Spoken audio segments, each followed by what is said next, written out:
ಇವತ್ತು ದೇವರ ಹತ್ರ ಪ್ರಾರ್ಥನೆ ಮಾಡ್ತಾ ಇರ್ಬೇಕಾದ್ರೆ, ದೇವರೇ ಇವತ್ತು ಈ ಜಾಗಕ್ಕೆ ಯಾವ ರೀತಿಯಾದ ವಾಕ್ಯವನ್ನು ಕೊಡ್ತಾ ಇದ್ದೀವಿ ಅಂತ ಹೇಳುವಾಗ, ನಮ್ಮೆಲ್ಲರಿಗೂ ಗೊತ್ತಿರುವಂತ ಒಂದು ಸಂಘಟನೆ, ಒಂದು ಬೈಬಲ್ ಅಲ್ಲಿ ನಡೆದಿರುವಂತಹ ಒಂದು ವಿಷಯ ಆದಂದ್ರೆ ಎಸೆಕಿಯೇಲ್ 37ನೇ ಅಧ್ಯಾಯ, ಎಲುಬುಗಳು ಒಂದು ಸೇರುವುದು. ಎಸೆಕಿಯೇಲ್ ಕಣ್ಣು ಮುಂದೆ ಎಲುಬುಗಳು ಒಂದು ಸೇರುವುದು. ಆದ್ರೆ ಅದನ್ನ ನೀವಿನ್ನೂ ಸರಿಯಾದ ರೀತಿಯಲ್ಲಿ ಅರ್ಥ ಮಾಡ್ಕೊಂಡಿಲ್ಲ. ಎಲ್ಲರೂ ಹೇಳುವಂತ ವಿಷಯ ಆದಂದ್ರೆ, ದೇವರು ನಿಮ್ಮ ಜೀವನದಲ್ಲಿ ಈ ರೀತಿ ಸತ್ತೋಗಿರುವಂತಹ ವಿಷಯಗಳಿದ್ರೆ ದೇವರು ನಿಮ್ಮನ್ನು ಎಬ್ಬಿಸ್ತಾರೆ, ದೇವರು ಇದನ್ನು ಮಾಡ್ತಾರೆ, ದೇವರು ಅದನ್ನು ಮಾಡ್ತಾರೆ ಅಂತ ಹೇಳ್ತಾರೆ. ಆದ್ರೆ ಇವತ್ತು ಅದನ್ನ ಓದುವಾಗ ಅದರಲ್ಲಿ ದೇವರು ಒಂದು ವಿಷಯವನ್ನು ತುಂಬಾ ಕ್ಲಿಯರ್ ಆಗಿ ಬರ್ತಿದ್ದಾರೆ.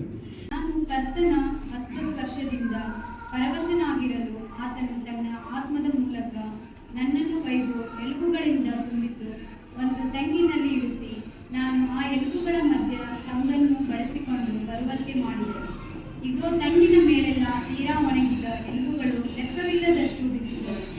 ಆತನು ನನ್ನನ್ನು, ನರಪುತ್ರನೇ, ಈ ಎಲುಬುಗಳಿಗೆ ಜೀವವು ಬರಬಹುದು ಎಂದು ಕೇಳಲು, ನಾನು ಕರ್ತನಾದ ಯೆಹೋವನೇ ನೀನೇ ಬಲ್ಲೆ ಎಂದು ಉತ್ತರ ಕೊಟ್ಟೆನು. ಮೊದಲು ಏನ್ ಹೇಳ್ತಾ ಇದ್ದಾರೆ ಈ ಜಾಗದಲ್ಲಿ? ದೇವರು ಎಸೆಕಿಯೇಲನ್ನ ನೋಡಿ ಒಂದು ಪ್ರಶ್ನೆ ಕೇಳ್ತಾ ಇದ್ದಾರೆ. ಯಾವ ಪ್ರಶ್ನೆ ಕೇಳ್ತಾ ಇದ್ದಾರೆ? ಈ ಉದುರಿ ಹೋಗಿರುವಂತ ಎಲುಬುಗಳಿಗೆ ಜೀವ ಬರೋದಕ್ಕೆ ಸಾಧ್ಯನಾ? ಇಲ್ಲಿ ಒಂದು ಜಾಗದಲ್ಲಿ ಏನ್ ಹೇಳ್ತಾ ಇದ್ದಾರೆ? ಎಸೆಕಿಯೇಲನ್ನ ನೋಡಿ ಕೇಳುವಂತ ಒಂದು ಪ್ರಶ್ನೆ ಏನು? ಈ ಜಾಗದಲ್ಲಿ ಜೀವ ಬರೋದಕ್ಕೆ ಸಾಧ್ಯನಾ? ನಿಮ್ಮನ್ನ ಒಂದು ಸೆಮಿಟ್ರಿ ಒಳಗಡೆ ಕರ್ಕೊಂಡು ಹೋಗ್ಬಿಟ್ಟು ದೇವರು ನಿಮ್ಮ ಹತ್ರ ಒಂದು ಪ್ರಶ್ನೆ ಕೇಳ್ತಾ ಇದ್ರೆ, ಈ ಜಾಗದಲ್ಲಿ ನಾನು ಜೀವ ಕೊಡೋದಕ್ಕೆ ಸಾಧ್ಯನಾ? எசேக்கியேல் 37 ஆண்டவர் சொல்ற ஒரு விஷயம் என்ன சொல்றாரு? ஆண்டவர் கல்லறைக்குள்ள எசேக்கியேலை கூப்பிட்டுட்டு போய் ஒரு விஷயம் என்ன சொல்றாருன்னா, இந்த கல்லறையில உயிர் வர சாத்தியமா, இந்த இடத்துல ಉಯಿರ್ ಕೊಡುಕ ಸಾಧ್ಯವ, ನಾ ಇಂದ இடத்துல ಉಯಿರ್ ಕೊಡುಕ ಸಾಧ್ಯವ. ದೇವರು ಏನ್ ಕೇಳ್ತಾ ಇದ್ರೆ, ಈ ಜಾಗದಲ್ಲಿ ನಾನು ಜೀವ ಕೊಡುವುದಕ್ಕೆ ಸಾಧ್ಯವ. ನಿಮ್ಮ ಜೀವನದಲ್ಲೂ ಎಲ್ಲರ ಜೀವನದಲ್ಲೂ ದೇವರು ಒಂದು ಕೆಲಸಕ್ಕೆ ಅವರನ್ನ ಕರೆಯುವುದಕ್ಕೆ ಮೊದಲು ಕೇಳುವಂತ ಒಂದು ಪ್ರಶ್ನೆ, ಈ ಜಾಗದಲ್ಲಿ ನಾನು ಅತಿಶಯ ಮಾಡುವುದಕ್ಕೆ ಸಾಧ್ಯವ. ಆದ್ರೆ ಎಸೆಕಿಯೇಲ್ ಬಾಯಿನಿಂದ ಬಂದಂತ ಉತ್ತರ ತುಂಬಾ ಮುಖ್ಯ. ಎಸೆಕಿಯೇಲ್ ಏನ್ ಹೇಳ್ತಾ ಇದ್ದಾರೆ ನೋಡಿ, 37ರಲ್ಲಿ 3ನೇ ವಾಕ್ಯದಲ್ಲಿ ಎಸೆಕಿಯೇಲ್ ಒಂದು ಉತ್ತರ ಕೊಡುತ್ತಾರೆ ನೋಡಿ. ಆತನು ನನ್ನನ್ನು, ನರಪುತ್ರನೇ, ಈ ಎಲುಬುಗಳಿಗೆ ಜೀವವು ಬರಬಹುದು ಎಂದು ಕೇಳಲು, ನಾನು ಕರ್ತನಾದ ಯೆಹೋವನೇ ನೀನೇ ಬಲ್ಲೆ ಎಂದು ಉತ್ತರ ಕೊಟ್ಟೆನು. ನಿಮಗೆ ಗೊತ್ತು ದೇವರೇ. ದೇವರು ಏನ್ ಹೇಳ್ತಾ ಇದ್ದಾರೆ ಎಸೆಕಿಯೇಲ್? ದೇವರೇ ನಿಮಗ್ ಮಾತ್ರ ಗೊತ್ತು. ಯಾಕಂದ್ರೆ ಎಷ್ಟೋ ಸತಿ ನಾವು ದೇವರ ಹತ್ರ ಪ್ರಾರ್ಥನೆ ಮಾಡುವಾಗ 100% ಅತಿಶಯ ಬೇಕು ದೇವರೇ. ಖಂಡಿತವಾಗ್ಲೂ ನಾವು ಪ್ರಾರ್ಥನೆ ಮಾಡುವಾಗಲೇ ಯಾವ ರೀತಿ ಇರುತ್ತಂತೆ ನಮ್ಮ ಪ್ರಾರ್ಥನೆ, ದೇವರೇ ನೀವು ಅತಿಶಯ ಮಾಡದೆ ಹೋದ್ರೆ ನೀವು ದೇವರೇ ಅಲ್ಲ ಅನ್ನುವಂತ ರೀತಿಯಲ್ಲಿ ನಮ್ಮ ಪ್ರಾರ್ಥನೆಗಳಿರುತ್ತೆ. ನಾವೇನ್ ಮಾಡ್ತೀವಿ ಅಂದ್ರೆ, ದೇವರೇ ನೀವು ಅತಿಶಯ ಮಾಡಿದ್ರೆ ಮಾತ್ರ ನನ್ನ ಜೀವನದಲ್ಲಿ ನೀವು ದೇವರು. ಯಾಕೆ ನೀವು ಮಾತ್ರ ಅಲ್ಲ, ನಾನ್ ಮಾಡಿದ್ದೀನಿ ಪ್ರಾರ್ಥನೆ. ದೇವರೇ ನೀವು ಅತಿಶಯ ನನ್ನ ಜೀವನದಲ್ಲಿ ಮಾಡದೆ ಹೋದರೆ ನೀವು ನನ್ನ ಜೀವನದಲ್ಲಿ ದೇವರಾಗೋದಕ್ಕೆ ಸಾಧ್ಯ ಇಲ್ಲ. ಇದು ನಾನು ಇವಾಗ ಮಾಡಿಲ್ಲ, ನಾನು ಚಿಕ್ಕ ಹುಡುಗನಾಗಿರುವಾಗ ಮಾಡಿರುವಂತ ಪ್ರಾರ್ಥನೆ. 10-12 ವಯಸ್ಸು ಇರ್ಬೇಕಾದ್ರೆ ನಾನು ಮಾಡಿದಂತ ಪ್ರಾರ್ಥನೆ ಏನಂದ್ರೆ, ನಾವು ಚಿನ್ನ குழந்தையா இருக்கும்போது நான் பண்ண ஒரு பிரேயர், ஒரு பிரார்த்தனை என்னன்னா, நான் ஆண்டவரே இந்த ஒரு விஷய வாழ்க்கையில் நீங்க இந்த அதிசயம் பண்ணாம போனா நீங்க வாழ்க்கையில கடவுளா இருக்கக்கூடாது. இந்த ஒரு பிரேயரை கேட்டு ஆண்டவர் என்ன பண்ணல, அந்த விஷயத்தை வாழ்க்கையில இதுவரைக்கும் பண்ணல. ಆ ಪ್ರಾರ್ಥನೆಯನ್ನು ದೇವರು ಇದುವರೆಗೂ ಏನ್ ಮಾಡಿಲ್ಲ, ಉತ್ತರ ಕೊಟ್ಟಿಲ್ಲ. ನಮ್ಮ ಜೀವನದಲ್ಲಿ ನಾವು ಎಲ್ಲರೂ ಯೋಚನೆ ಮಾಡುವಂತ ವಿಷಯ ಏನಂದ್ರೆ, ನನ್ನ ಕಷ್ಟ ಕಾಲದಲ್ಲಿ ದೇವರು ಸಡನ್ ಆಗಿ ಒಂದು ಅತಿಶಯ ಮಾಡ್ತಾರೆ. ದೇವರು ಅತಿಶಯ ಮಾಡೋದಕ್ಕೆ ಶಕ್ತರಾಗಿದ್ದಾರೆ. ಆಮೆನ್, அல்லேலூயா. ஆண்டவர் அதிசயம் பண்ண என்னவா இருக்காரு? சக்தரா இருக்காரு. ஆனால் ஆண்டவர் ஒருவேளை என் வாழ்க்கையில அந்த அதிசயத்தை பண்ணாம போனா என்ன செய்யும்? ಒಂದು ವೇಳೆ ದೇವರು ನನ್ನ ಜೀವನದಲ್ಲಿ ಈ ವಿಷಯದಿಂದ ಅತಿಶಯ ಮಾಡದೆ ಹೋದ್ರೆ ನಾನು ಏನ್ ಮಾಡ್ತೀನಿ? ಈ ಪ್ರಶ್ನೆ ನಾವು ಕೇಳಬೇಕು. ಎಸೆಕಿಯೇಲ್ ನೋಡಿ ದೇವರು ಏನ್ ಮಾಡ್ತಾ ಇದ್ದಾರೆ? ಈ ಒಂದು ಪ್ರಶ್ನೆ, ನಾನು ಈ ಜಾಗದಲ್ಲಿ ಈ ಅತಿಶಯ ಮಾಡುವುದಕ್ಕೆ ಸಾಧ್ಯನಾ? ಎಸೆಕಿಯೇಲ್ ಕೊಡುವಂತ ಉತ್ತರ ಏನು? ಯಾಕಂದ್ರೆ ಎಸೆಕಿಯೇಲ್ ದೇವರಲ್ಲಿ ತುಂಬಾ ಬೆಳೆದಿರುವಂತ ಕಾರಣದಿಂದ ಏನ್ ಹೇಳ್ತಾ ಇದ್ರೆ, ದೇವರೇ ನಿಮಗೆ ಮಾತ್ರ ಅದು ಗೊತ್ತು. ಈ ಒಂದು ಉತ್ತರ ಕೊಟ್ಟ ಮೇಲೆ ದೇವರು ಏನ್ ಮಾಡ್ತಾ ಇದ್ದಾರೆ? ಒಂದು ವಿಷಯವನ್ನು ಮಾಡ್ತಾರೆ. ಅದು ನಮ್ಮ ಮುಖ್ಯವಾದಂತ ವಿಷಯ ಅಲ್ಲ. ದೇವರಲ್ಲಿ ಏನ್ ಮಾಡ್ತಾ ಇದ್ದಾರೆ? ಅಲ್ಲಿರುವಂತ ಎಲುಬುಗಳಿಗೆ ಜೀವನ ಕೊಡ್ತಾ ಇದ್ದಾರೆ. ಯಾವ ರೀತಿ ಕೊಡ್ತಾರೆ? 7ನೇ ವಾಕ್ಯ ಮಾತ್ರ ಓದಿ, 7-8. ನನಗೆ ಅಪ್ಪನೆಯಾದಂತೆ ನಾನು ಆ ದೈವಕ್ಕೆ ನೆತ್ತಿ ನುಡಿಯುತ್ತಿರಲು ಸದ್ದಾಯಿತು. ಇಗೋ, ಟಕಟಕ ಎನ್ನುತ್ತಾ ಎಲುಬುಗಳು ಎಲುಬಿಗೆ ಜೋಡಣೆಯಾದವು.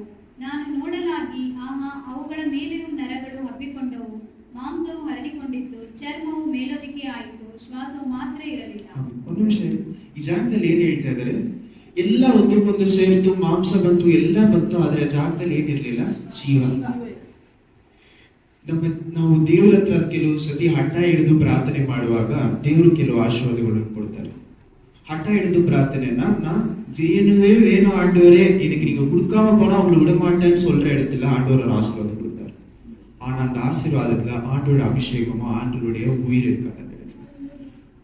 ನಾವು ಬೇಕೇ ಬೇಕು ಅಂತ ಹೇಳುವಂತ ವಿಷಯಗಳಲ್ಲಿ ದೇವರ ಆಶೀರ್ವಾದ ಕೊಡುತ್ತಾರೆ. ಅದ ಆಶೀರ್ವಾದದಲ್ಲಿ ಏನಿರಲ್ಲ? ಶ್ವಾಸ ಇರುವುದಿಲ್ಲ. ನಾವು ಅದನ್ನ ಆಶೀರ್ವಾದ ನನಗೆ ಸಿಕ್ಕಿದ್ರೂ ಸಹ ನನ್ನಲ್ಲಿ ಏನಿರಲ್ಲ? ಸಂತೋಷ, ಸಮಾಧಾನ ಇರುವುದಿಲ್ಲ. ಯಾಕೆ? ಆ ಜಾಗದಲ್ಲಿ ದೇವರು ಏನ್ ಮಾಡಿಲ್ಲ? ತನ್ನ ಅಭಿಷೇಕವನ್ನು ಹಾಕಿ. ஆண்டவர் அபிஷேகம் பண்ணாத ஒரு விஷயம், ஒரு ஆசீர்வாதம் நம்ம ஜீவன் நம்ம வாழ்க்கையில என்னவா இருக்கும்னா, ஒரு நடக்கிற ಮೊಡ மாதிரி ಅಂದ್ರೆ ಜೀವಂತವಾಗಿದ್ರು ಸತ್ತೋಗಿರುವಂತ ಒಂದು ಮನುಷ್ಯನ ರೀತಿಯಲ್ಲಿ. ಜೀವ ಇಲ್ಲದೆ ಇರುವಂತ ಜಾಗದಲ್ಲಿ ಏನ್ ಹೇಳ್ತಾ ಇದ್ದಾರೆ? ಅದು ಎಲ್ಲ ಇದೆ, ಏನಿದೆ? ಮಾಂಸ ಇದೆ, ರಕ್ತ ಇದೆ, ಎಲ್ಲ ಇದೆ, ಆದ್ರೆ ಏನಿಲ್ಲ? ಜೀವ ಇಲ್ಲ. ನಾವು ಸಹ ಹಠ ಹಿಡಿದು ದೇವರನ್ನ ಕೇಳುವಾಗ ಕೆಲವು ವಿಷಯಗಳಲ್ಲಿ ದೇವರು ಏನ್ ಮಾಡ್ತಾರೆ? ಆಶೀರ್ವಾದ ಕೊಡ್ತಾರೆ, ಆದ್ರೆ ಅದರ ಜೊತೆ ಸಮಾಧಾನ ಹೋಗ್ಬಿಡುತ್ತೆ. ಅದನ್ನೇ ಎಕ್ಲಿಷಿಯಾಸ್ಗೆ ಏನ್ ಹೇಳ್ತಾರೆ? ಪ್ರಸಂಗಿಯಲ್ಲಿ ದೇವರು ಒಂದು ವಿಷಯ ಏನ್ ಹೇಳ್ತಾರೆ?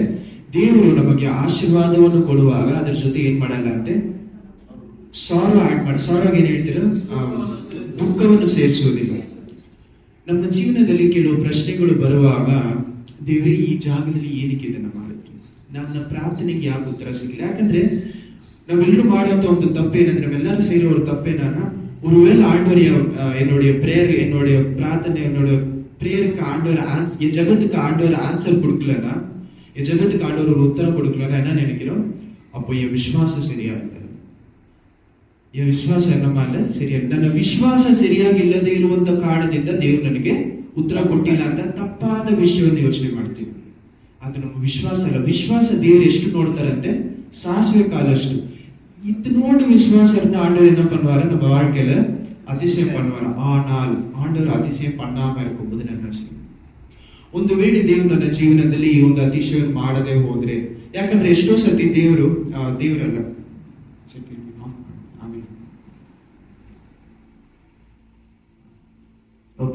ಏನ್ ಹೇಳ್ತಾರೆ? ಈ ಒಂದು ಅತಿಶಯವನ್ನು ದೇವರು ಮಾಡದೆ ಹೋದ್ರೆ ನಾನು ಏನ್ ಮಾಡ್ಬೋದು? ಕೆಲವು ಸತಿ ದೇವರಲ್ಲ, ಪ್ರವಾದಿಗಳಂತ ಬರ್ತಾರಲ್ಲ, ಪ್ರವಾದಿಗಳಂದ್ರೆ ದೇವರು ಕಳಿಸಿರುವಂತ ಜನರು ಬಂದು ಕೆಲವು ಪ್ರವಾದನೆ ಮಾತುಗಳನ್ನು ಹೇಳ್ತಾರೆ. ನೋಡಿ, ಈ ಜೀವನದಲ್ಲಿ ನಿಮಗೆ ಇದೆಲ್ಲ ನಡೆಯುತ್ತೆ, ಹಿಂಗ್ ನಡೆಯುತ್ತೆ, ಹಂಗ್ ನಡೆಯುತ್ತೆ. ಕೆಲವು ಸತಿ ನಡೆಯುತ್ತೆ, ಕೆಲವು ಸತಿ ನಡಿದೇನೆ ಹೋಗ್ಬಿಡುತ್ತೆ. ಹಿಂಗೆ ನಡೆದೇ ಹೋಗುವಂತ ಮಾತುಗಳು ದೇವರು ಮಾತು ಕೊಟ್ರೆ ದೇವರು ನಡೆಸ್ತಾರೆ. ಆದ್ರೆ ಮನುಷ್ಯರು ಕೆಲವು ಸತಿ ಪ್ರಾರ್ಥನೆ ಮಾಡುವಾಗ ಪ್ರವಾದನೆ ಅನ್ನುವಂತ ಹೆಸರಿನಲ್ಲಿ ಏನ್ ಮಾಡ್ತಾರೆ? ದೇವರ ಹತ್ರನೇ ಕೇಳಿಸ್ಕೊಂಡಿರೋ ತರ ಇರುತ್ತೆ, ಆದ್ರೆ ದೇವ್ರು ಹೇಳಿರೋದಲ್ಲ. ಯಾಕಂದ್ರೆ ದೇವ್ರು ಏನ್ ಹೇಳ್ತಾರೆ ಅಂದ್ರೆ, ಕೀರ್ತನೆಗಳು 12ನೇ அத்தியாயம் 6ನೇ வாக்கிய, சங்கீதம் 12வது அதிகாரம் 6வது வார்த்தை, நீங்க அப்புறம் வீட்டுல போய் படிங்க. ஆனா அந்த இடத்துல ஆண்டவர் என்ன சொல்றாருன்னா, ஆண்டவர் கிட்ட இருந்து வர வார்த்தை, ದೇವರ ಹತ್ರ ಬರುವಂತ ಒಂದು ವಾಗ್ದಾನ, ದೇವರ ಅದನ್ನ 7 ಸತಿ ಸಿಲ್ವರ್ ಇದೆಯಲ್ಲ, ಬೆಳ್ಳಿಯನ್ನು ಪರಿಶುದ್ಧಗೊಳಿಸುವ ರೀತಿಯಲ್ಲಿ ದೇವರು ಅದನ್ನ ಪರಿಶುದ್ಧಗೊಳಿಸಿದ ಮೇಲೆ ಕಳಿಸ್ತಾರೆ. ಅಂದ್ರೆ ದೇವರು ನಮಗ ವಾಗ್ದಾನವನ್ನು ಕೊಟ್ಟಿದ ಮೇಲೆ ಅದು ನೆರವೇರದೆ ಇರುವುದಕ್ಕೆ 2 காரணம் இருக்கு. ஆண்டவருடைய வாழ்க்கையில ஒரு வாக்குதத்தம் கொடுத்துட்ட பிறகு அது நடக்காம இருக்க 2 காரணம் இருக்கு. ஃபர்ஸ்ட் காரணம், அது ஆண்டவர் கிட்ட இருந்து வரல. 2வது காரணம், ஆண்டவர் கொடுத்துட்ட பிறகு நான் அதை கீழ்ப்படிந்து நடக்கிறேன். ದೇವರು ನನಗೆ ವಾಗ್ದಾನ ಕೊಟ್ಟಿದ ಮೇಲೆ ನಾನು ಅದರ ಪ್ರಕಾರ ಏನ್ ಮಾಡಿಲ್ಲ, ನಾನು ದೇವರಿಗೆ ಒಳಪಟ್ಟು ನಡೆದಿಲ್ಲ. ಆ ವಾಗ್ದಾನವನ್ನು ಏನ್ ಮಾಡಿದೆ? ಅದನ್ನೇ ಹಿಂಬಾಲಿಸಿ ಹೋದೆ. வார்த்தை பின்னாடி ஓடுவாங்க. எப்ப பார்த்தாலும் இந்த பிரவாதி பின்னாடி ஓடுவாங்க ஜனங்க. என்னன்ட்டு, ஆண்டவரே இந்த பிரவாதனை கொடுத்துட்டாங்களே, இவர்கிட்டயே நான் போயிட்டே இருந்தேன். என்னாவும் வரும்போதெல்லாம் ஒரு வார்த்தை கொடுப்பாரு. ಬರುವಾಗೆಲ್ಲ ಏನ್ ಮಾಡ್ತಾರೆ? ನಾನು ಪ್ರವಾದನೆ ತಪ್ಪು ಅಂತ ಹೇಳ್ತಾರೆ.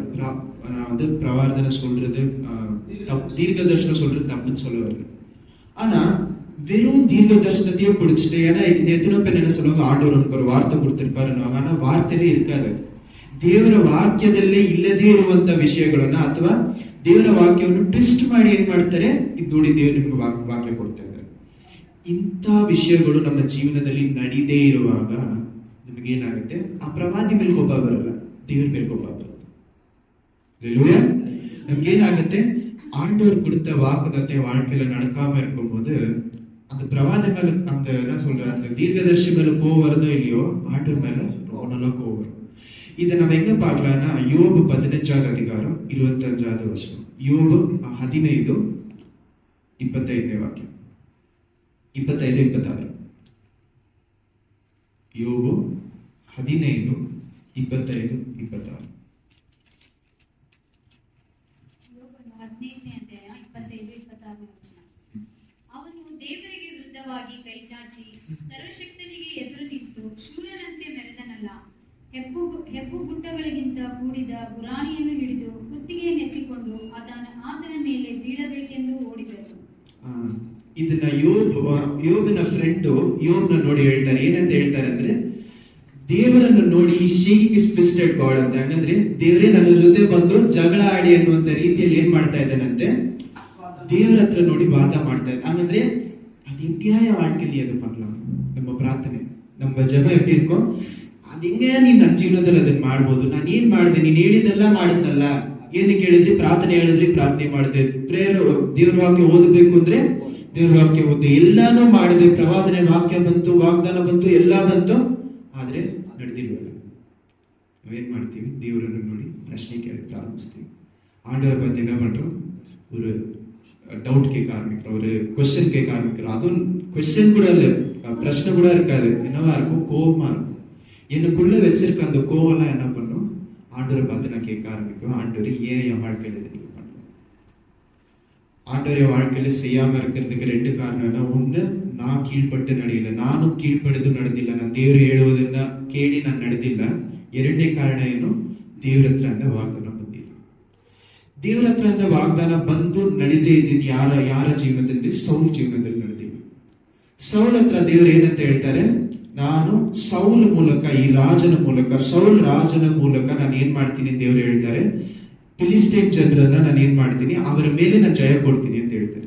யாரை வச்சு நான் என்ன பண்ணுவேன்னு சொல்றாரு ஆண்டவர், சவுலை வச்சுட்டு பிலிஸ்டேன் ஜனங்கள மேல நான் வந்துட்டு ஜெயத்தை கொடுப்பேன்னு ஆண்டவர் சொல்றாரு.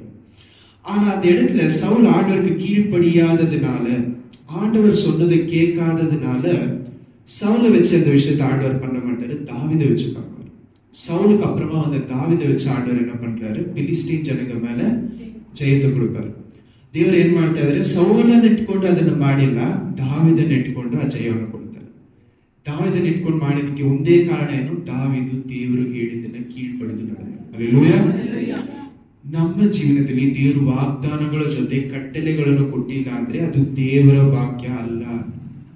ஆண்டவர் நம்ம வாழ்க்கையில வாக்குதத்தங்களை கொடுக்கும் போது அது கூடவே வந்துட்டு ஆண்டவர் நம்மளுக்கு கட்டளை ಏನನ್ನ ನಾವು ಕೀழ்ಪಡಿಬೇಕು, ಕಟ್ಟಳೆಗಳು கொடுக்கலன்னா ಆಂಡವರ್ கிட்ட இருந்து வந்த வாக்குதத்தம் இல்லை. அதனாலதான் எத்தனையோ விஷயங்கள் நம்ம வாழ்க்கையில நடக்கிறது இல்லை. 12ನೇ ಅಧ್ಯಾಯ 42ನೇ ವಾಕ್ಯ. ಸ್ವಾಮಿ ಹೇಳಿದ್ದೇನೆಂದರೆ, ಹೊತ್ತಿಗೆ ಆಶ್ರಮಕ್ಕೆ ಬೇಕಾದುದನ್ನು ಅಳೆದುಕೊಂಡುದಕ್ಕಾಗಿ ಯಜಮಾನನು ತನ್ನ ಮನೆಯವರ ಮೇಲೆ ನೇಮಿಸಿದ ನಂಬಿಗಸ್ತನು ವಿವೇಕಿಯೂ ಆಗಿರುವ ಮನೆವಾರ್ತೆಯವನು ಯಾರು. ಒಂದು ನಿಮಿಷ, ಇದರಲ್ಲಿ ಏನ್ ಹೇಳ್ತಾ ಇದ್ದಾರೆ ಅಂದ್ರೆ, ದೇವರು ಯಾರ ಕೈಗಳಲ್ಲಿ ಬೇರೆಯವರನ್ನು ನೋಡ್ಕೊಂತ ಕೊಡ್ತಾರೋ ಅವರು ಮಾತ್ರ ವಿಶ್ವಾಸವಾದ ದೇವರಿಗೆ ಸೇವೆ ಮಾಡುವರಂತೆ, நம்பிக்கஸ்தராதவರಂತೆ. யார் கையில ஆண்டவர் இவங்களை பார்த்து போட்டு கொடுக்கிறாரோ அவங்க மட்டும் தான் ஆண்டவருக்கு விசுவாசமா செய்த ஜனங்கள். யாரு விசுவாசமா இருக்கிறாங்களோ அவங்களுக்கு மட்டும்தான் ஆண்டவர் என்ன சொல்லுவாரு, இவங்களை பார்த்து போட்டு சில பேர் விடுவார். எல்லாருமே வந்துட்டு நான் வந்துட்டு இங்க ಸ್ಟೇಜ್ல ನಿಂತು பேசுறத பத்தி நான் சொல்லுவேன். ನಾವು ಮೇಲೆ ನಿಂತುಕೊಂಡು ಮಾತನಾಡುವುದರ ಕುರಿತಾಗಿ ನಾನು ಹೇಳ್ತಾ ಇದ್ದೆ. ನಾನು ಇವಾಗ ನಿಮ್ಮ ಜೀವನದಲ್ಲಿ ಎಲ್ಲರೂ ಒಂದೊಂದು ಕೆಲಸ ಮಾಡ್ತೀವಿ. ಮನೇಲಿ ಇರ್ತೀರಾ ಅಥವಾ ಆಚೆ ಹೋಗಿ ಕೆಲಸ ಮಾಡ್ತೀರಾ, ಏನೇನೋ ಮಾಡ್ತೀರಾ. ಬಿಸ್ನೆಸ್ ಮಾಡ್ಬೋದು ಅಥವಾ ನಾವು ಆಫೀಸಲ್ಲಿ ಕೆಲಸ ಮಾಡ್ಬೋದು. ಎಲ್ಲಾ ವಿಷಯಗಳಲ್ಲಿಯೂ ನಾವು ದೇವರನ್ನು ಮಹಿಮೆ ಪಡಿಸುವ ರೀತಿಯಲ್ಲಿ ನಾವು செய்யற எல்லா வேலைகளிலும் ஆண்டவருக்கு மகிமை படுத்துற வழியில ನಾವೇನ್ ಮಾಡ್ಬೇಕಂದ್ರೆ ದೇವರ ವಾಕ್ಯದ ಮೂಲಕ ವಿಷಯವನ್ನು ಏನ್ ಮಾಡ್ಬೇಕು ನಮ್ಮ ಕೆಲಸ. ನಾವು ಈ ರೀತಿ ಇವಾಗ ಫಾರ್ ಎಕ್ಸಾಂಪಲ್ ಇವಾಗ ಒಂದು ಪಾಸ್ಟರ್ ಇದ್ದಾರೆ, ಒಂದು ದೇವರ ವಾಕ್ಯ ಹೇಳುವಂತ ಒಬ್ರು ಇದ್ದಾರೆ ಅಂದ್ರೆ ಅವ್ರು ಯಾವ ರೀತಿ ದೇವರ ವಾಕ್ಯವನ್ನು ಹೇಳ್ತಾರೆ, ದೇವರ ಹತ್ರ ಹೋಗಿ ಕುಳಿತುಕೊಂಡು ದೇವರು ಏನು ವಾಕ್ಯ ಹೇಳ್ತಾರೋ ಅದನ್ನ ಬಂದು ನಿಮಗೆ ಹೇಳ್ತಾರೆ. ಹಲ್ಲೆಲೂಯಾ. ಅದೇ ರೀತಿಯಲ್ಲಿ ನಿಮ್ಮ ಜೀವನದಲ್ಲಿ ನೀವು ಕೆಲಸ ಮಾಡುವಾಗ, ದೇವರು ಹೇಳಿರುವಂತ ಕೆಲಸವನ್ನು ಮಾಡುವಾಗ, ವಾಕ್ಯವನ್ನು ಇಟ್ಕೊಂಡು ಅದನ್ನು ಮಾಡುವಾಗ ನೀವೇನಾಗ್ತಾರೆ ಅಂದ್ರೆ ನಿಮ್ಮಲ್ಲಿರುವಂತ ಜ್ಞಾನ, ವಾಕ್ಯದ ಜ್ಞಾನ ಏನಾಗತ್ತೆ, ಅನುಭವ ಆಗಿ ಮಾರ್ಪಡುತ್ತೆ. ಹಲ್ಲೆಲೂಯಾ. ಆಮೆನ್. ನಮ್ಮಲ್ಲಿ ಇರುವಂತ ಜ್ಞಾನ, ವಾಕ್ಯದ ಜ್ಞಾನ ಅನುಭವವಾಗಿ ಮಾರ್ಪಡುತ್ತೆ. ಯಾವಾಗ ನಾವು ನಮ್ಮ ಕೆಲಸಗಳಲ್ಲಿ ಆ ವಾಕ್ಯವನ್ನು ಉಪಯೋಗಿಸುವಾಗ, ಈ ವಾಕ್ಯವನ್ನು ಉಪಯೋಗಿಸಿ ಅದನ್ನ ನನ್ನ ಕೆಲಸದಲ್ಲಿ ಮಾಡುವಾಗ ಈ ಅನುಭವ ನನ್ನ ಏನ್ ಮಾಡತ್ತಂದ್ರೆ ಬೇರೆಯವರಿಗೆ, ನನ್ನ ತರಾನೇ ಇನ್ನೊಬ್ರಿಗೆ ಇದೇ ಕೆಲಸ ಮಾಡ್ತಾರೆ, ಅವರು ಕ್ರಿಸ್ತದಲ್ಲಿ ಇರ್ತಾರೆ, ನನ್ನ ಹತ್ರ ನನಗಿಂತ ಚಿಕ್ಕವರಾಗಿರುವಾಗ ನಾನು ಏನ್ ಮಾಡ್ಬೋದು, ಈ ವಾಕ್ಯಗಳನ್ನ ಇಟ್ಕೊಂಡು ಅವ್ರಿಗೆ ಕಲಿಸ್ಬೋದು. ನನ್ನ ಜೀವನದಲ್ಲಿ ಈ ಕೆಲಸ ಮಾಡುವಾಗ ಈ ರೀತಿ ಕಷ್ಟ ಬಂತು, ನಾನು ಏನ್ ಮಾಡಿದೆ, ಈ ವಾಕ್ಯ ದೇವರು ನನಗೆ ಕೊಟ್ಟರು. ಈ ಅನುಭವ ನಿಮಗೂ ಮಾತ್ರ ಬರಕ್ ಸಾಧ್ಯ. ಮನೆಯಲ್ಲಿ ಕೆಲಸ ಮಾಡುವವರು, ನಾವು ಮನೆಯಲ್ಲಿ ಇರುವಂತ ಹೆಂಗಸರು ಏನ್ ಮಾಡ್ತಾರೆ, ದೇವರ ವಾಕ್ಯವನ್ನು ಅವ್ರ ಮನೆ ಕೆಲಸಗಳಲ್ಲಿ ಮಾಡಿ ನಡೆಸಿ ಮುಗಿಸುವಾಗ ಆ ವಾಕ್ಯವನ್ನು ಇಟ್ಕೊಂಡು ಏನ್ ಮಾಡ್ಬೋದು, ಸಭೆಯಲ್ಲಿರುವಂತ ಮನೆಯಲ್ಲಿ ಇರುವಂತ ಕೆಲವು ಹೆಂಗಸರಿಗೆ ಏನ್ ಮಾಡ್ಬೋದು, ನನ್ನ ಜೀವನದಲ್ಲಿ ನನ್ನ ಕುಟುಂಬದಲ್ಲಿ ಈ ಕಷ್ಟ ಬಂತು, ನಾನು ಈ ವಾಕ್ಯದ ಪ್ರಕಾರ ಇದನ್ನು ಮಾಡಿದೆ, ಅದನ್ನ ನಾನ್ ಕಲ್ಸಕ್ ಸಾಧ್ಯ ಇಲ್ಲ. ಯಾರು ಕಲ್ಸಕ್ ಸಾಧ್ಯ? ಯಾರು ಮನೆಯಲ್ಲಿ ನಿಜವಾಗ್ಲೂ ಕೆಲಸ ಮಾಡಿ ದೇವರು ಹೇಳುವ ರೀತಿಯಲ್ಲಿ ನಡೆದಿರ್ತಾರೋ ಅವರಿಂದ ಮಾತ್ರ ಅದನ್ನ ಹೇಳಕ್ ಸಾಧ್ಯ. ಆಮೇನ್.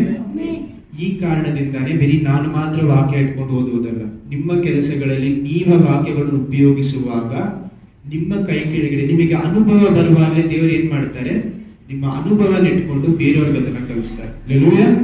ದೇವರು ಇದನ್ನೇ ಏನ್ ಹೇಳ್ತಾ ಇದ್ದಾರೆ ಅಂದ್ರೆ, ನಾನು ನನ್ನ ಜನಗಳಿಗೆ ಏನ್ ಮಾಡ್ತೀನಿ, ಕೆಲವರನ್ನ ಅವರ ಕೈ ಕೆಳಗಡೆ ಕೊಡ್ತೀನಿ. ಎಷ್ಟು ವರ್ಷ ತಾನೇ ಸಭೆಯಲ್ಲಿ ಸುಮ್ಮನೆ ಕೂತ್ಕೊಂಡು ವಾಕ್ಯ ಕೇಳ್ತೀರಾ, ಬೇರೆಯವ್ರಿಗೆ ನಿಮ್ಮ ಅನುಭವನ ಯಾವಾಗ ಕಲ್ಸಕ್ ಪ್ರಾರಂಭಿಸ್ತೀರಾ? ಬರೀ ವಾಕ್ಯ ಕೇಳೋದು ದೊಡ್ಡ ವಿಷಯ ಅಲ್ಲ. ಯಾರು ಬೇಕಾದ್ರೂ ವಾಕ್ಯ ಕೂತ್ಕೊಂಡು ಕೇಳ್ಬೋದು. ಯಾರು வேணும்னா பண்ணலாம், வார்த்தை உட்காந்து கேட்கலாம்.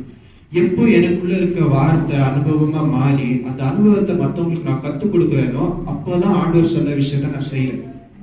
எல்லாரையும் ஆண்டவர் இதுக்கு தான் கூப்பிடுறாரு. இல்லையா? என் வாழ்க்கையில என்ன பண்ணும், நான் அனுதினமும் செய்யற விஷயங்கள்ல ஆண்டவருக்கு மகிமைப்படுத்த ரீதியில ஆண்டவர் வார்த்தை பிரகாரமா அதை நான் செய்யும் போது மட்டும்தான் அது ಅನುಭವமா ಮಾರ್ಪಡುತ್ತೆ. ದೇವರ ಹೇಳುವ ರೀತಿಯಲ್ಲಿ ನಾನು ವಿಷಯಗಳನ್ನು ಮಾಡುವಾಗ ಇದಕ್ಕೆ ಎಲ್ಲರಿಗೂ ಏನ್ ಬೇಕು, ದೇವರ ಜ್ಞಾನ ಇರಬೇಕು, ವಾಕ್ಯದ ಜ್ಞಾನ ಇರಬೇಕು. ಈ ರೀತಿ ಅನುಭವಗಳನ್ನು ಇಟ್ಕೊಂಡೇ ಮಾತ್ರ ನಾವು ಕಲಿಸಕ್ಕೆ ಸಾಧ್ಯ. ಅನುಭವ ಇಲ್ಲದೆ ಬರೀ ವಾಕ್ಯಗಳು ಹೇಳುವುದು ವ್ಯರ್ಥ. ಆದ್ರೆ ಒಂದು ವೇಳೆ ಇದನ್ನ ನಾವೇನ್ ಮಾಡೋಣ ಅಂತ ನೋಡಿ, 46, 47, 46, 47, 48, 46 ಅದಲ್ಲೇ ಓದಿ ಕಂಟಿನ್ಯೂ ಮಾಡಿ. ಲೂಕ 12:46. ಅವರು ನೆನೆಸದ ದಿನದಲ್ಲಿಯೂ ತಿಳಿಯದ ಗಳಿಗೆಯಲ್ಲಿಯೂ ಆ ಆಳಿನ ಯಜಮಾನನು ಬಂದು ಅವನನ್ನು ಕಠಿಣವಾಗಿ ಹೊಡಿಸಿ ಅಪನಂಬಿಗಸ್ತರಿಗೆ ಆಗತಕ್ಕ ಗತಿಯನ್ನು ಅವನಿಗೆ ನೇಮಿಸುವನು. ಯಾರಿಗೆ ಈ ರೀತಿ ಮಾಡ್ತಾರೆ ಅಂತ 47ರಲ್ಲಿ ಹೇಳ್ತಾರೆ ನೋಡಿ, ಕಂಟಿನ್ಯೂ ಮಾಡಿ. ತನ್ನ ಯಜಮಾನನ ಚಿತ್ತವನ್ನು ಇದು ಚೆನ್ನಾಗಿ ಕೇಳಿಸ್ಕೊಳ್ಳಿ. ತನ್ನ ಯಜಮಾನುಡಿಯ ಸಿದ್ಧತೆ ಅರಿದವನ ತಿಳಿಯದ ಆಳು ಸಿದ್ಧ ಮಾಡದೆ ಹೋದರೆ, ತನ್ನ ಕೆಲಸವನ್ನು ಅವನು ಮಾಡದೆ ಹೋದರೆ ಅಥವಾ ಅವನ ಚಿತ್ತಾನುಸಾರವಾಗಿ ನಡೆಯದಿದ್ದರೆ ಅವನು ಬಹಳ ಪೆಟ್ಟು ತಿನ್ನುವನು.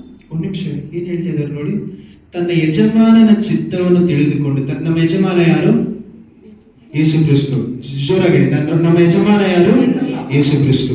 ಇಂಥ ಯಜಮಾನ ನಮಗಿರುವಾಗ, இந்த மாதிரி ஒரு ಯಜಮಾನ நமக்கு இருக்கும்போது நம்ம என்ன சொல்றாங்க, யார் ஆண்டவர் என்ன கேட்கிறாரோ அதை தெரிஞ்சுಕೊಂಡು, ದೇವರು ನಮ್ಮ ಹತ್ರದಿಂದ ಏನ್ ಕೇಳ್ತಾರೆ ಅಂತ ತಿಳಿದುಕೊಂಡು ಅದರ ಪ್ರಕಾರ ಅದಕ್ಕೋಸ್ಕರ ತಯಾರಾಗಿ, ಮೊದಲು ಏನ್ ಹೇಳ್ತಾ ಇದ್ರೆ ತನ್ನ ತಯಾರು ಮಾಡ್ಕೊಬೇಕು. ಯಾರು ತನ್ನನ್ನು ತಾನು ದೇವರ ಚಿತ್ತವನ್ನು, ಮೊದಲು ಏನು ದೇವರ ಚಿತ್ತವನ್ನು ತಿಳಿದುಕೊಳ್ಬೇಕು, ಎರಡನೇದೇನು ತಯಾರಾಗಬೇಕು, ಮೂರನೇದು ತಯಾರಾದ ವಿಷಯವನ್ನು ಮಾಡಬೇಕು. ಇದನ್ನ ಮೊದಲನೇ ವಾಕ್ಯದಲ್ಲಿ ಏನ್ ಹೇಳ್ತಾ ಇದ್ರೆ, ಯಾರು ತನ್ನ ಯಜಮಾನ ಚಿತ್ತನನ್ನು ತಿಳಿದುಕೊಂಡು ತಯಾರಾಗಿ ಮಾಡದೆ ಇರ್ತಾರೋ ಅವ್ರಿಗೆ ಏನ್ ಮಾಡ್ತಾರಂತೆ ದೇವರು? ಬೆಟ್ಟು ತಿನ್ನುತ್ತಾನೆ. சாட்டையால் அடிப்பாங்கன்னு சொல்லுவாங்க வார்த்தை. யாரு ತಿಳಿದು கொண்டு எனக்கு அறிவு வந்துட்ட பிறகு ஆண்டவர் என்கிட்ட இதுதான் கேட்கிறாரு, என்னை இதுக்கு தான் கூப்பிடுறாரு தெரிஞ்சிட்ட பிறகு ದೇವರು ನನ್ನನ್ನ ಈ ಕೆಲಸಕ್ಕೋಸ್ಕರ ಕರೀತಾ ಇದ್ದಾರೆ ಅಂತ ತಿಳಿದುಕೊಂಡು ಯಾರ ಕೆಲಸವನ್ನು ಮಾಡದೆ ಇರ್ತಾರೋ ಅವ್ರು ನೋಡಿ ದೇವರು ಏನ್ ಮಾಡ್ತಾರಂತೆ, ಸಾಟೆಯಿಂದ ಹೊಡಿತಾರೆ. ಇದನ್ನ ನಾವು ಎಷ್ಟೋ ಜನ ಏನ್ ತಿಳ್ಕೊಳ್ತೀವಿ ಅಂದ್ರೆ, ದೇವರು ಯೇಸು ಕ್ರಿಸ್ತು ಬಂದ ಮೇಲೆ ಆಮೇಲೆ ಅಲ್ಲ, ಈ ಜೀವನದಲ್ಲಿ ನಮಗೆ ಸಿಗತ್ತೆ. ನಮ್ಗೆ ಅವಾಗ ನಮ್ಮ ಜೀವನದಲ್ಲಿ ನಾವು ಓಡಿ ತಿಂತಾ ಇರೋದಕ್ಕೆ ಕಾರಣ ಅಂದ್ರೆ, ನಮ್ಮ ಜೀವನದಲ್ಲಿ ಅವಾಗ ಕಷ್ಟ ಬರ್ತಾ ಇರೋದಕ್ಕೆ ಕಾರಣ ಒಂದು ದೇವರ ಚಿತ್ತ ಏನ್ ನಮಗ್ ಗೊತ್ತಿಲ್ಲ, ಅಥವಾ ಗೊತ್ತಿದ್ದು ನಾವು ಅದನ್ನ ಮಾಡ್ತಾ ಇಲ್ಲ. ಅದನ್ನ ಮಾಡದೇ ಇರುವಂತ ಕಾರಣದಿಂದ ದೇವರು ಕಷ್ಟಗಳನ್ನ ನಮ್ಮ ಜೀವನದಲ್ಲಿ ಬಿಡ್ತಾರೆ, ಅಲೋ ಮಾಡ್ತಾರೆ. ಯಾವ ರೀತಿಯಾದ್ರೂ ಇವನು ನನ್ನ ದಾರಿಯಲ್ಲಿ ಬರಬೇಕು ಅನ್ನುವಂತ ಒಂದು ಕಾರಣದಿಂದ ದೇವರು ಏನ್ ಮಾಡ್ತಾ ಇದ್ದಾರೆ, ನಮ್ಮ ಜೀವನದಲ್ಲಿ ಕಷ್ಟ ಅಲೋ ಮಾಡ್ತಾರೆ. ನಾವು ದೇವರು ಕೊಟ್ಟಂತ ಕೆಲಸವನ್ನು ಮಾಡುವಾಗ ನಮ್ಮ ಕೈಗಳಲ್ಲಿ ಏನಿರುತ್ತೆ, ಆಶೀರ್ವಾದ ಅನ್ನೋ ಸಂಪತ್ತು ಇರುತ್ತೆ. ನಾವು ದೇವರು ಕೊಟ್ಟಂತ ಕೆಲಸವನ್ನು ಮಾಡದೇ ಇರುವಾಗ ಏನಾಗುತ್ತೆ, ಹಾಗೆ ಕಂಟಿನ್ಯೂ ಮಾಡಿ ವಾಕ್ಯವನ್ನ. ತಿಳಿಯದೆ ಪೆಟ್ಟುಗಳಿಗೆ ಯೋಗ್ಯವಾದದ್ದನ್ನು ನಡೆಸದವನು ಸ್ವಲ್ಪ ಪೆಟ್ಟು ತಿನ್ನುವನು. ಯಾರಿಗೆ ಈ ವಿಷಯ ಗೊತ್ತಿಲ್ಲದೆ ಇರುತ್ತೋ, ಯಾಕಂದ್ರೆ ಎಷ್ಟೋ ಜನ ದೇವರ ವಾಕ್ಯವನ್ನೇ ಓದುವುದಿಲ್ಲ, ದೇವರ ಹತ್ರ ಹೋಗಿ ಕೂತ್ಕೊಂಡು ಕೇಳಲ್ಲ, ದೇವರೇ ನನ್ನ ಜೀವನದಲ್ಲಿ ನಾನು ಏನ್ ತಾನೇ ಮಾಡ್ಬೇಕು ನಿಮಗೋಸ್ಕರ. ನಾವು ಮಾಡುವಂತ ದೊಡ್ಡ ತಪ್ಪು ಯಾವ್ದಂದ್ರೆ ದೇವರ ಹತ್ರ ಹೋಗಿ ಕೇಳದೆ, ದೇವರೇ ನನ್ನ ಜೀವನದಲ್ಲಿ ನಾನು ಏನ್ ಮಾಡ್ಬೇಕು ನಿಮಗೋಸ್ಕರ, ನನಗೋಸ್ಕರ ಇಷ್ಟು ವಿಷಯಗಳು ಮಾಡಿದ್ರಲ್ಲ, ನಾನು ನಿಮಗೋಸ್ಕರ ಏನ್ ಮಾಡ್ಬೇಕು. ಈ ಸ್ಥಳಕ್ಕೂ ಕೂಡ ಎಷ್ಟೋ ಜನ ಬರುವುದಿಲ್ಲ. ಇದು ಬರದೇ ಇರೋದಕ್ಕೆ ಕಾರಣ ಎಸೆಕಿಯೇಲ್ 37ನೇ ಅಧ್ಯಾಯದಲ್ಲಿದೆ. ಎಸೆಕಿಯೇಲ್ 37ನೇ ಅಧ್ಯಾಯಕ್ಕೆ ಹೋಗೋಣ. ಇಲ್ಲೇನ್ ಹೇಳ್ತಾ ಇದ್ರೆ, ಮೊದಲು ಇದನ್ನ ಮುಗಿಸೋಣ. ಹಂಗೆ ಎಸೆಕಿಯೇಲ್ 37 ತೆರೆದಿಟ್ಕೊಳ್ಳಿ, ನಾನು ಮುಗಿಸ್ತೇನೆ. ಲೂಕ 12ನೇ ಅಧ್ಯಾಯದಲ್ಲಿ ದೇವರು ಏನ್ ಹೇಳ್ತಾ ಇದ್ರೆ, ಎಷ್ಟೋ ಜನರಿಗೆ ಏನ್ ಗೊತ್ತಾ, ಎಷ್ಟೋ ಎತನಿಯೋ பேருக்கு என்ன தெரியாத ஆண்டவரை எதுக்காக ரட்சகக்குள்ள கொடுத்தாரನೇ ಎತನಿಯೋ பேருக்கு புரியாது. ದೇವರು ನನ್ನ ಏನಕ್ಕೋಸ್ಕರ ರಕ್ಷಣೆಯನ್ನು ಕರ್ಕೊಂಡ್ಬಂದ್ರೆ ಅಂತಾನೆ ಎಷ್ಟೋ ಜನರಿಗೆ ಏನಾಗಲ್ಲ, ಗೊತ್ತಿರಲ್ಲ. ಅಂತ ಜನರಿಗೆ ದೇವರು ಏನ್ ಮಾಡ್ತಾರೆ, ಸ್ವಲ್ಪ ಹೊಡಿತಾರೆ. கொஞ்சமா அடிப்பார் ஆண்டவர். ஏன்னா அவனுக்கு என்ன தெரியல, ஏனுக்கோஸ்கர கரிತಾ ಇದಾರೆ அவனுக்கு ಗೊತ್ತಿಲ್ಲ. இதுக்காக ஆண்டவர் என்ன கூப்பிட்டாருன்னு எத்தனையோ பேருக்கு தெரியாது. ஏன்னா ஆண்டவர் உங்களை சும்மா ரட்சிப்புக்குள்ள கூப்பிட்டிருக்க மாட்டார்.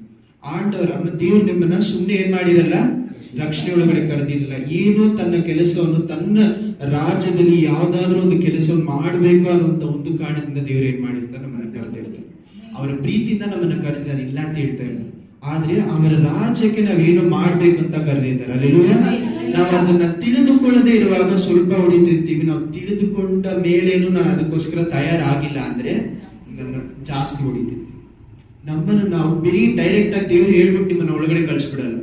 ದಾವೀದನಿಗೆ ಅಭಿಷೇಕ ಸಿಕ್ಕಿ ಅವ್ರು ರಾಜ ಆಗೋದಕ್ಕೆ ಎಷ್ಟೋ ವರ್ಷ ಆಗುತ್ತೆ. ದೇವ್ರು ಏನ್ ಮಾಡ್ತಾರೆ, ತನ್ನ ವಾಗ್ದಾನವನ್ನು ಏನ್ ಮಾಡ್ತಾರೆ, ಫಿಲ್ಟರ್ ಮಾಡ್ತಾರೆ. ನಿಮ್ಮ ಜೀವನದಲ್ಲಿ ನಿಮಗೆ ಈ ಒಂದು ವಿಷಯ ನಡೆಯದೇ ಇರೋದಕ್ಕೆ ಒಂದು ಕಾರಣ ಇರಬಹುದು. ಯಾವ್ದಂದ್ರೆ ಎಸೆಕಿಯೇಲ್ 37ರಲ್ಲಿ 8ನೇ ವಾಕ್ಯ ಎಲ್ಲಿ ಮುಗಿಸಿದ್ವು, ಅದಾದ್ಮೇಲೆ ಕಂಟಿನ್ಯೂ ಮಾಡಿ 9ನೇ ವಾಕ್ಯ. ಆಗ ಆತನು ನನಗೆ, ನರಪುತ್ರನೇ, ನೀನು ಶ್ವಾಸಕ್ಕೆ ನುಡಿ ಶ್ವಾಸವೇ ಕರ್ತನಾದ ಯೆಹೋವನು ಇತ್ತೆನ್ನುತ್ತಾರೆ. ನೀನು ಚತುರ್ಥ ದಿಕ್ಕುಗಳಿಂದ ಬಿಸಿ ಅರ್ಧ ಶರೀರಗಳು ಬದುಕುವಂತೆ ಅವುಗಳ ಮೇಲೆ ಸುಳಿ ಎಂಬುದಾಗಿ ಶ್ವಾಸಕ್ಕೆ ನುಡಿ ಎಂದು ಅಪ್ಪಣೆ ಕೊಡಲು ನಾನು ಅಪ್ಪಣೆಯಂತೆ ನುಡಿದೆನು. ಇಗೋ, ಶ್ವಾಸವು ಅವುಗಳಲ್ಲಿ ಉಕ್ಕಿತು, ಬದುಕಿದವು, ಕಾಲೂರಿ ನಿಂತವು, ಅತ್ಯಂತ ದೊಡ್ಡ ಸೈನ್ಯವಾದವು. ಆಮೇಲೆ ಆತನು ನನಗೆ ಹೀಗೆ ಹೇಳಿದನು, ನರಪುತ್ರನೇ, ಈ ಎಲುಬುಗಳು ಇಸ್ರಾಯೇಲಿನ ಪೂರ್ವ ವಂಶವು. ಇಗೋ, ಈ ವಂಶೀಯರು, ಅಯ್ಯೋ, ನಮ್ಮ ಎಲುಬುಗಳು ಒಣಗಿ ಹೋದವು, ನಮ್ಮ ನಿರೀಕ್ಷೆಯು ಹಾಳಾಯಿತು, ನಾವು ಗುಡನಾಶವಾದೆವು ಅಂದುಕೊಳ್ಳುತ್ತಿದ್ದಾರೆ. ಆದ ಕಾರಣ ನೀನು ಈ ದೈವೋಕ್ತಿಯನ್ನು ಅವರಿಗೆ ನುಡಿ, ಕರ್ತನಾದ ಯೆಹೋವನು ಇತ್ತೆನ್ನುತ್ತಾನೆ, ನನ್ನ ಜನರೇ, ನೋಡಿರಿ, ನಾನು ನಿಮ್ಮ ಗೋರಿಗಳನ್ನು ತೆರೆದು ಅವುಗಳೊಳಗಿಂದ ನಿಮ್ಮನ್ನು ಎಬ್ಬಿಸಿ ಇಸ್ರಾಯೇಲ್ ದೇಶಕ್ಕೆ ಸೇರ ಮಾಡುವೆನು. ನನ್ನ ಜನರೇ, ನಾನು ನಿಮ್ಮ ಗೋರಿಗಳನ್ನು ತೆರೆದು ಅವುಗಳೊಳಗಿಂದ ನಿಮ್ಮನ್ನು ಎಬ್ಬಿಸಿದಾಗ ನಾನೇ ಯೆಹೋವನು ಎಂದು ನಿಮಗೆ ದೃಢವಾಗುವುದು. ಈ ವಾಕ್ಯ ಮುಖ್ಯವಾದ ವಾಕ್ಯ. 14ನೇ ವಾಕ್ಯ. ನಾನು ನನ್ನ ಶ್ವಾಸವನ್ನು ನಿಮ್ಮಲ್ಲಿ ಒತ್ತಿಸಿ ನಿಮ್ಮನ್ನು ಬದುಕಿಸಿ ನಿಮ್ಮ ದೇಶದಲ್ಲಿ ನೆಲೆಗೊಳಿಸುವೆನು. ಆಮೇಲೆ ಇದು ನನಗೆ ಸುಲಭವಾಗಿ ಅರ್ಥ ಮಾಡ್ಕೊಬೇಕಾದ್ರೆ, ದೇವರು ಎಫೆಷಿಯನ್ಸ್ 2ನೇ ಅಧ್ಯಾಯದಲ್ಲಿ ದೇವರು ಒಂದು ವಿಷಯವನ್ನು ಹೇಳ್ತಾರೆ. ಇವಾಗ ಓದೋದು ಬೇಡ. ಎಫೆಷಿಯನ್ಸ್ 2ನೇ ಅಧ್ಯಾಯ 1ನೇ ವಾಕ್ಯದಲ್ಲಿ ಏನ್ ಹೇಳ್ತಾರೆ ಅಂದ್ರೆ, ನಾವೆಲ್ಲರೂ ನಮ್ಮ ಪಾಪಗಳ ದೆಸೆಯಿಂದ ಏನಾಗಿದ್ವಿ, செத்தோகிದ್ವಿ. ಅಂತ ಮನುಷ್ಯರನ್ನು ದೇವರು ಏನ್ ಮಾಡಿದ್ರಂತೆ, எபிசிದ್ರು. என் பாவத்தினால, என் சாபத்தினால நான் என்ன ஆயிருந்தேன், செத்து போயிருந்தேன். ஆண்டவர் என்ன பார்த்து என்ன பண்ணல, நான் கெட்டவனா இருந்து நல்லவனா மாறுபட்டேன். ஆண்டவர் வார்த்தையில என்ன சொல்றேன், நீங்க பாவத்தினால செத்து போயிருந்தீங்க, உங்களை நான் என்ன பண்ணேன், என் சுவாசத்தினால ಉಯಿರು ಬೀಳ್ತೇವೆ. ಅಲ್ಲೆಲೂಯಾ. ನಮ್ಮ ಸತ್ತೋಗಿರುವಂತ ಎಲುಬುಗಳಲ್ಲಿ ದೇವರು ನಮ್ಮನ್ನು ಏನ್ ಮಾಡ್ತಾ ಇದ್ದಾರೆ, ಜೀವಂತವಾಗಿ ಎಬ್ಬಿಸ್ತಾ ಇದ್ದಾರೆ. ಆದ್ರೆ ಈ ಜಾಗದಲ್ಲಿ ಏನ್ ಹೇಳ್ತಾ ಇದ್ರೆ, 14ನೇ ವಾಕ್ಯ ಇನ್ನೊಂದ್ಸತಿ ಓದಿ.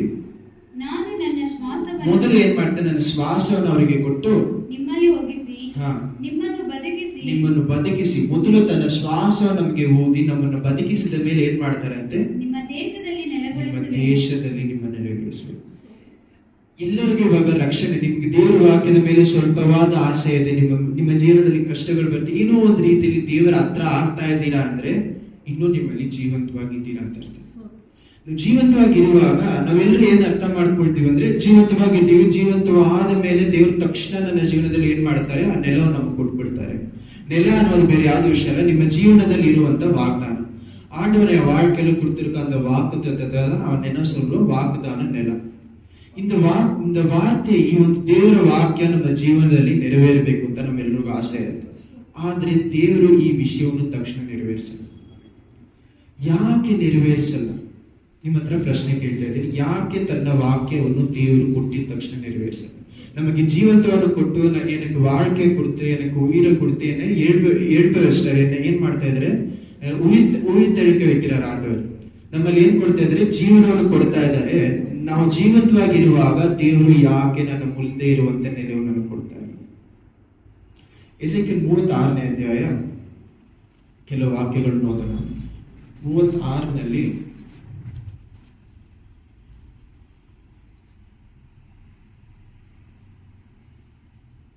24ನೇ ವಾಕ್ಯ. ಎಸೆಕಿಯೇಲ್ 36:24. ನಾನು ನಿಮ್ಮನ್ನು ಜನಾಂಗಗಳಿಂದ ಬಿಡಿಸಿ ಸಕಲ ದೇಶಗಳಿಂದ ಒಟ್ಟುಗೂಡಿಸಿ ಸ್ವದೇಶಕ್ಕೆ ಬರಮಾಡುವೆನು. ನಾನು ನಿಮ್ಮ ಮೇಲೆ ನಿರ್ಮೂಲಕವನ್ನು ಪ್ರೋಕ್ಷಿಸಲು ನೀವು ನಿರ್ಮೂಲರಾಗಿವಿರಿ.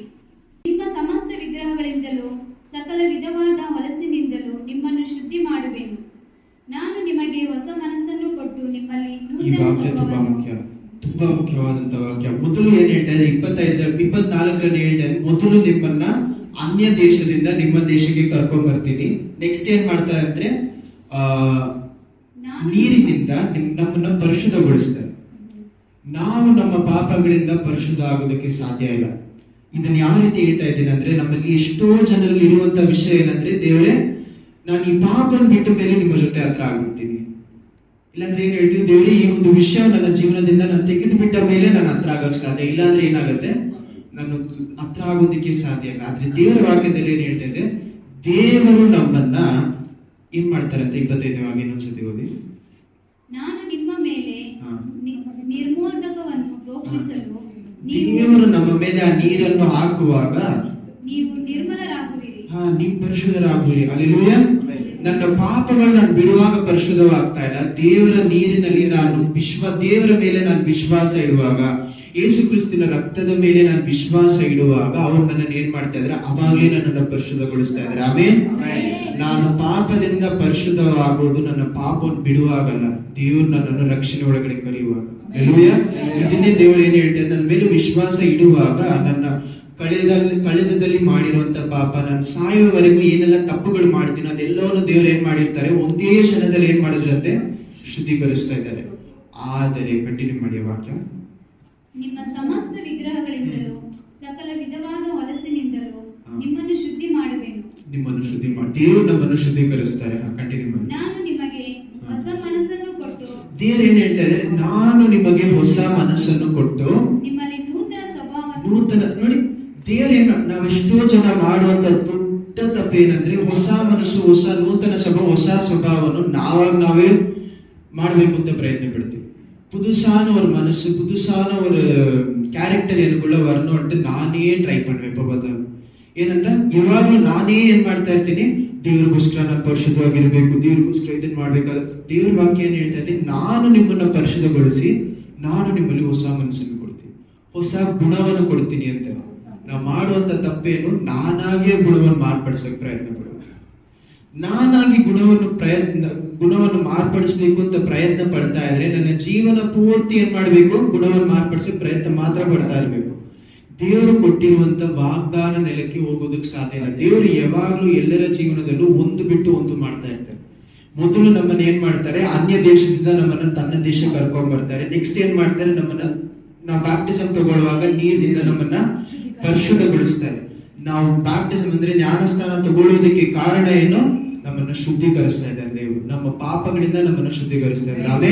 ಆಮೇಲೆ ಈ ಪಾಪದಿಂದ ಶುದ್ಧೀಕರಣ ಮಾಡಿದ ಮೇಲೆ பரிசுத்தமாகிட்ட பிறகு ஆண்டவர் நெக்ஸ்ட் என்ன பண்றாரு, நான் பரிசுத்தமாகல, ஆண்டவர் எனக்குள்ள அந்த புதுசான ஜீவன் கொடுக்கும் போது என் மனசு மாறுது. நமக்குள்ள இன்னும் என் மனசு மாறலன்னா நான் இன்னும் ரட்சிப்புக்குள்ள வரலன்ட்டு அர்த்தம். நீங்க 10 முறை பேப்டிசம் எடுங்க, பரவாயில்ல, இன்னும் ரட்சிப்புக்குள்ள வரல.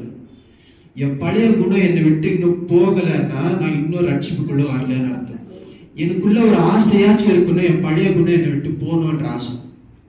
அந்த ஆசையை தான் ஆண்டவர் பார்க்குவார். ஏன்னா ஞானஸ்தானம் பெற்ற முதல் நாளே யாருமே பாவத்தை விட்டு வெளியே வந்தவங்க யாரும் இல்லை. ஞானஸ்தானத்தை ஓடின முதல்லே ದಿವಸನೇ ಎಲ್ಲಾ ಪಾಪನ ಬಿಟ್ಟು ಬಂದವರು ಯಾರು ಇಲ್ಲ. ಆದ್ರೆ எனக்குள்ள அந்த என்ன இருக்கணும், போராಟ ಸ್ಟಾರ್ಟ್ ಆಗಲ್ಲ. அப்பதான் எனக்குள்ள என்ன ಆದ್ರೆ போರಾಟ ಅಂದ್ರೆ ಒಂದು ಯುದ್ಧ ನನ್ನ ಒಳಗಡೆ ಏನಾಗ್ತಾ ಇದೆ, ಪ್ರಾರಂಭವಾಗ್ತಾ ಇದೆ. ನನ್ನ ಹಳೆಯ ಗುಣದಿಂದ ಯಾವ ರೀತಿಯಾಗಿ ದೂರ ಹೋಗ್ಬೇಕು. ಇದನ್ನೇ ದೇವರು ಏನ್ ಹೇಳ್ತಾರೆ, எனக்குள்ள புதுசான மனசையும் புதுசான குணத்தையும் ஆண்டவர் கொடுத்துட்டாரு. ஆனா என் பழைய மனசு என் பழைய குணம் என்னை விட்டு போறதுக்கு டைம் ஆகும். ஆனா எனக்குள்ள என்ன ಸ್ಟಾರ್ಟ್ ஆகணும், ஒரு ಯುದ್ಧ ಸ್ಟಾರ್ಟ್ ஆகும். ನನ್ನ ಒಳಗಡೆ ಯುದ್ಧ ಇಲ್ಲದೆ ಹೋದರೆ ನನ್ನಲ್ಲಿ ಏನಿಲ್ಲ, நான் தேவರಲ್ಲಿ ரட்சணை ஒத்துக்கொண்டில்லை. இன்னொன்னு நான் வந்துட்டு என் பழைய குணத்தோடய தான் நடப்பேன், என் பழைய குணத்துல தான் நான் இருப்பேன்னா நான் ரட்சிப்புக்குள்ள வரல. நீங்க 10 முறை ஞானஸ்தானம் எடுத்தாலும் நீங்க ரட்சிப்புக்குள்ள வர மாட்டீங்க. ஏன்? ஏன்னா என் குணம் இன்னும் மாறுபடல. என் குணம் மாறுபடலைன்னா நான் ஆண்டவருக்குள்ள வரலன்னு அர்த்தம். குணம் மாறுபட எனக்குள்ள குணத்தை மாறுபடுத்த ஒரு யுத்தம் மாத்திரம் என்ன ஆகணும், ಶುರು ஆகும். ஆகலைன்னா நான் இன்னும் ಆಂಡವರ್கிட்ட வரல. ನಾನು ಇನ್ನೂ ನನ್ನೆಲ್ಲ ಗುಣ ಮಾರ್ಪಡದೆ ಹೋದರೆ, ಹೊಸ ಮನಸ್ಸು ನನ್ನಲ್ಲಿ ಬರದೆ ಹೋದ್ರೆ ನಾನು ಇನ್ನೂ ದೇವರ ಹತ್ರ ಬಂದಿಲ್ಲ ಅಂತ ಅರ್ಥ. ಕಂಟಿನ್ಯೂ ಮಾಡಿ ವಾಕ್ಯ. ಕಲ್ಲಾದ ಹೃದಯವನ್ನು ನಿಮ್ಮೊಳಗಿಂದ ತೆಗೆದು, ಕಲ್ಲಾದ ಮನಸ್ಸು ಅವನ್கிட்ட இருந்து எடுத்து ಮೃದುವಾದ ಹೃದಯವನ್ನು, ಹೊಸ ಮನಸ್ಸು. ஆண்டவர் மிருதுவான ஹிருதயம்னா மற்றவங்களுக்கு மிருதுவா இருக்கோ இல்லையோ, ಮೊದಲು ಆಂಡವರ್க்கு மிருதுவா ಆಗುತ್ತೆ ಮನಸ್ಸು. ದೇವರಿಗೆ ನನ್ನ ಮನಸ್ಸು ಏನಾಗುತ್ತೆ, ಮೊದಲು ಚೇಂಜ್ ಆಗುತ್ತೆ. ದೇವರ ವಾಕ್ಯಕ್ಕೆ ನನ್ನ ಮನಸ್ಸು ಏನಾಗುತ್ತೆ, ಕಲ್ಲಾಗಿದ್ದಂತ ಮನಸ್ಸು. ಯಾಕಂದ್ರೆ ಎಷ್ಟೋ ಜನಕ್ಕೆ ದೇವರ ವಾಕ್ಯ ಕೇಳಿಸ್ಕೆ ಆಸೆ ಆಗಲ್ಲ. ಯಾಕೆ ಆಸೆ ಇಲ್ಲ ಅಂದ್ರೆ ಇನ್ನೂ ರಕ್ಷಣೆ ಒಳಗಡೆ ಬಂದಿರಲ್ಲ. ದೇವರು ಮಾತ್ರ ಕಲ್ಲಾದ ಮನಸ್ಸನ್ನು ಏನ್ ಮಾಡಕ್ ಸಾಧ್ಯ, ಮೃದುವಾಗಿ ಮಾರ್ಪಡಕ್ ಸಾಧ್ಯ. ಅಲ್ಲೆಲೂಯ. ಯಾಕಂದ್ರೆ ಇಲ್ಲದೆ ಹೋದ್ರೆ, ದೇವರು ಒಬ್ಬರನ್ನು ಕರೆಯದೆ ಹೋದರೆ ಅವರ ಮನಸ್ಸಿನಲ್ಲಿ ದೇವರು ಬರುವುದಕ್ಕೆ ಸಾಧ್ಯನೇ ಇಲ್ಲ. ರಕ್ಷಣೆ ಒಳಗಡೆ ಬರಕ್ ಸಾಧ್ಯ ಇಲ್ಲ. ಬೇರೆ ಜನರನ್ನು மெச்சிசோதுக்கோஸ்கர தீட்சை ஸ்தான தோ மனுஷங்களை வந்துட்டு என்ன பண்ணலாம், மனுஷங்களுக்காக ஆண்டவர் ஏதோ அதிசயம் பண்ணிட்டான்னு என்ன பண்ணுவாங்க, டக்குன்னு ஞானஸ்தானம் எடுத்துருவாங்க. இன்னும் மனசே மாறி இருக்காங்க. ಕಂಟಿನ್ಯೂ ಮಾಡಿ ವಾಕ್ಯ. ಮೃದುವಾದ ಹೃದಯ ನಿಮಗೆ ದಯಪಾಲಿಸುವೆನು, ನನ್ನ ಆತ್ಮವು ನಿಮ್ಮಲ್ಲಿ ನೆಲೆಸಿರುವಂತೆ ಅನುಗ್ರಹಿಸಿ ನೀವು ನನ್ನ ನಿಯಮಗಳನ್ನು ಅನುಸರಿಸುವ ಹಾಗೆ ಮಾಡುವೆನು. ನೀವು ನನ್ನ ವಿಧಿಗಳನ್ನು ஆவி முதல்ல என்ன பண்றாரு, அதுக்கப்புறம் கல்லான ஹிருதயத்தை மிருதுவா மாத்துறாரு. அதுக்கப்புறம் என்ன பண்றாரு, என் ஆவியை உங்களுக்குள்ள ಪರಿಶುದ್ಧ ಆವಿ ಅದಕ್ಕುள்ள கொடுத்தாரு. ಪರಿಶುದ್ಧ ಆವಿ ಅಂದ್ರೆ ಪವಿತ್ರ ಆತ್ಮರನ್ನ ನನ್ನ ಒಳಗಡೆ ಕೊಟ್ಟು ಏನ್ ಮಾಡ್ತಾರಂತೆ, ನನ್ನ ನಿಯಮಗಳನ್ನು, என் வார்த்தைய கட்டளைகளை ಅನುಸರಿಸುವ ಹಾಗೆ ಮಾಡಬೇಕು. கேட்டு நடக்கிற பசங்களா மாத்துவாரு. அல்லேலூயா. ದೇವರ ವಾಕ್ಯವನ್ನು ಕೇಳಿ ನಡೆಯುವಂತ ಮನುಷ್ಯರಾಗಿ ನಮ್ಮನ್ನು ಮಾರ್ಪಡಿಸ್ತಾರೆ.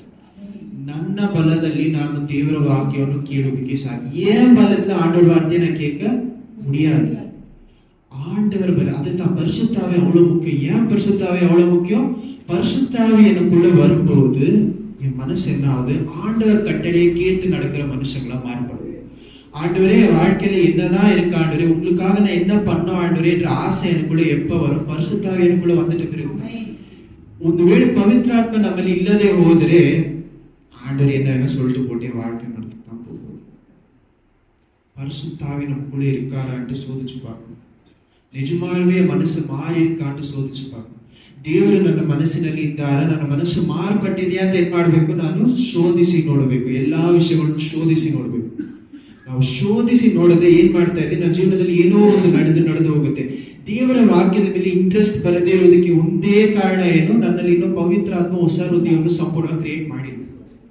ಮೊದಲು ಹೊಸ ಹೃದಯವನ್ನು ಕೊಟ್ಟು ಅದಾದ ಮೇಲೆ ನನ್ನಲ್ಲಿ ಪವಿತ್ರಾತ್ಮರನ್ನು ಸುರಿಸ್ತಾರೆ. ಪವಿತ್ರಾತ್ಮರು ನಮ್ಮಲ್ಲಿ ಬಂದ ಮೇಲೆ ನಮ್ಮ ಮೊದಲನೇ ಗುರುತೇನು, ವಾಕ್ಯವನ್ನು ಕೇಳಕ್ಕೆ ಪ್ರಾರಂಭಿಸ್ತೀವಿ. ಕೇಳಿ ನಡೆಯಕ್ಕೆ ನಮ್ಮಲ್ಲಿ ಪ್ರಯತ್ನ ಬರುತ್ತೆ. ಕಂಟಿನ್ಯೂ ಮಾಡಿ ವಾಕ್ಯ.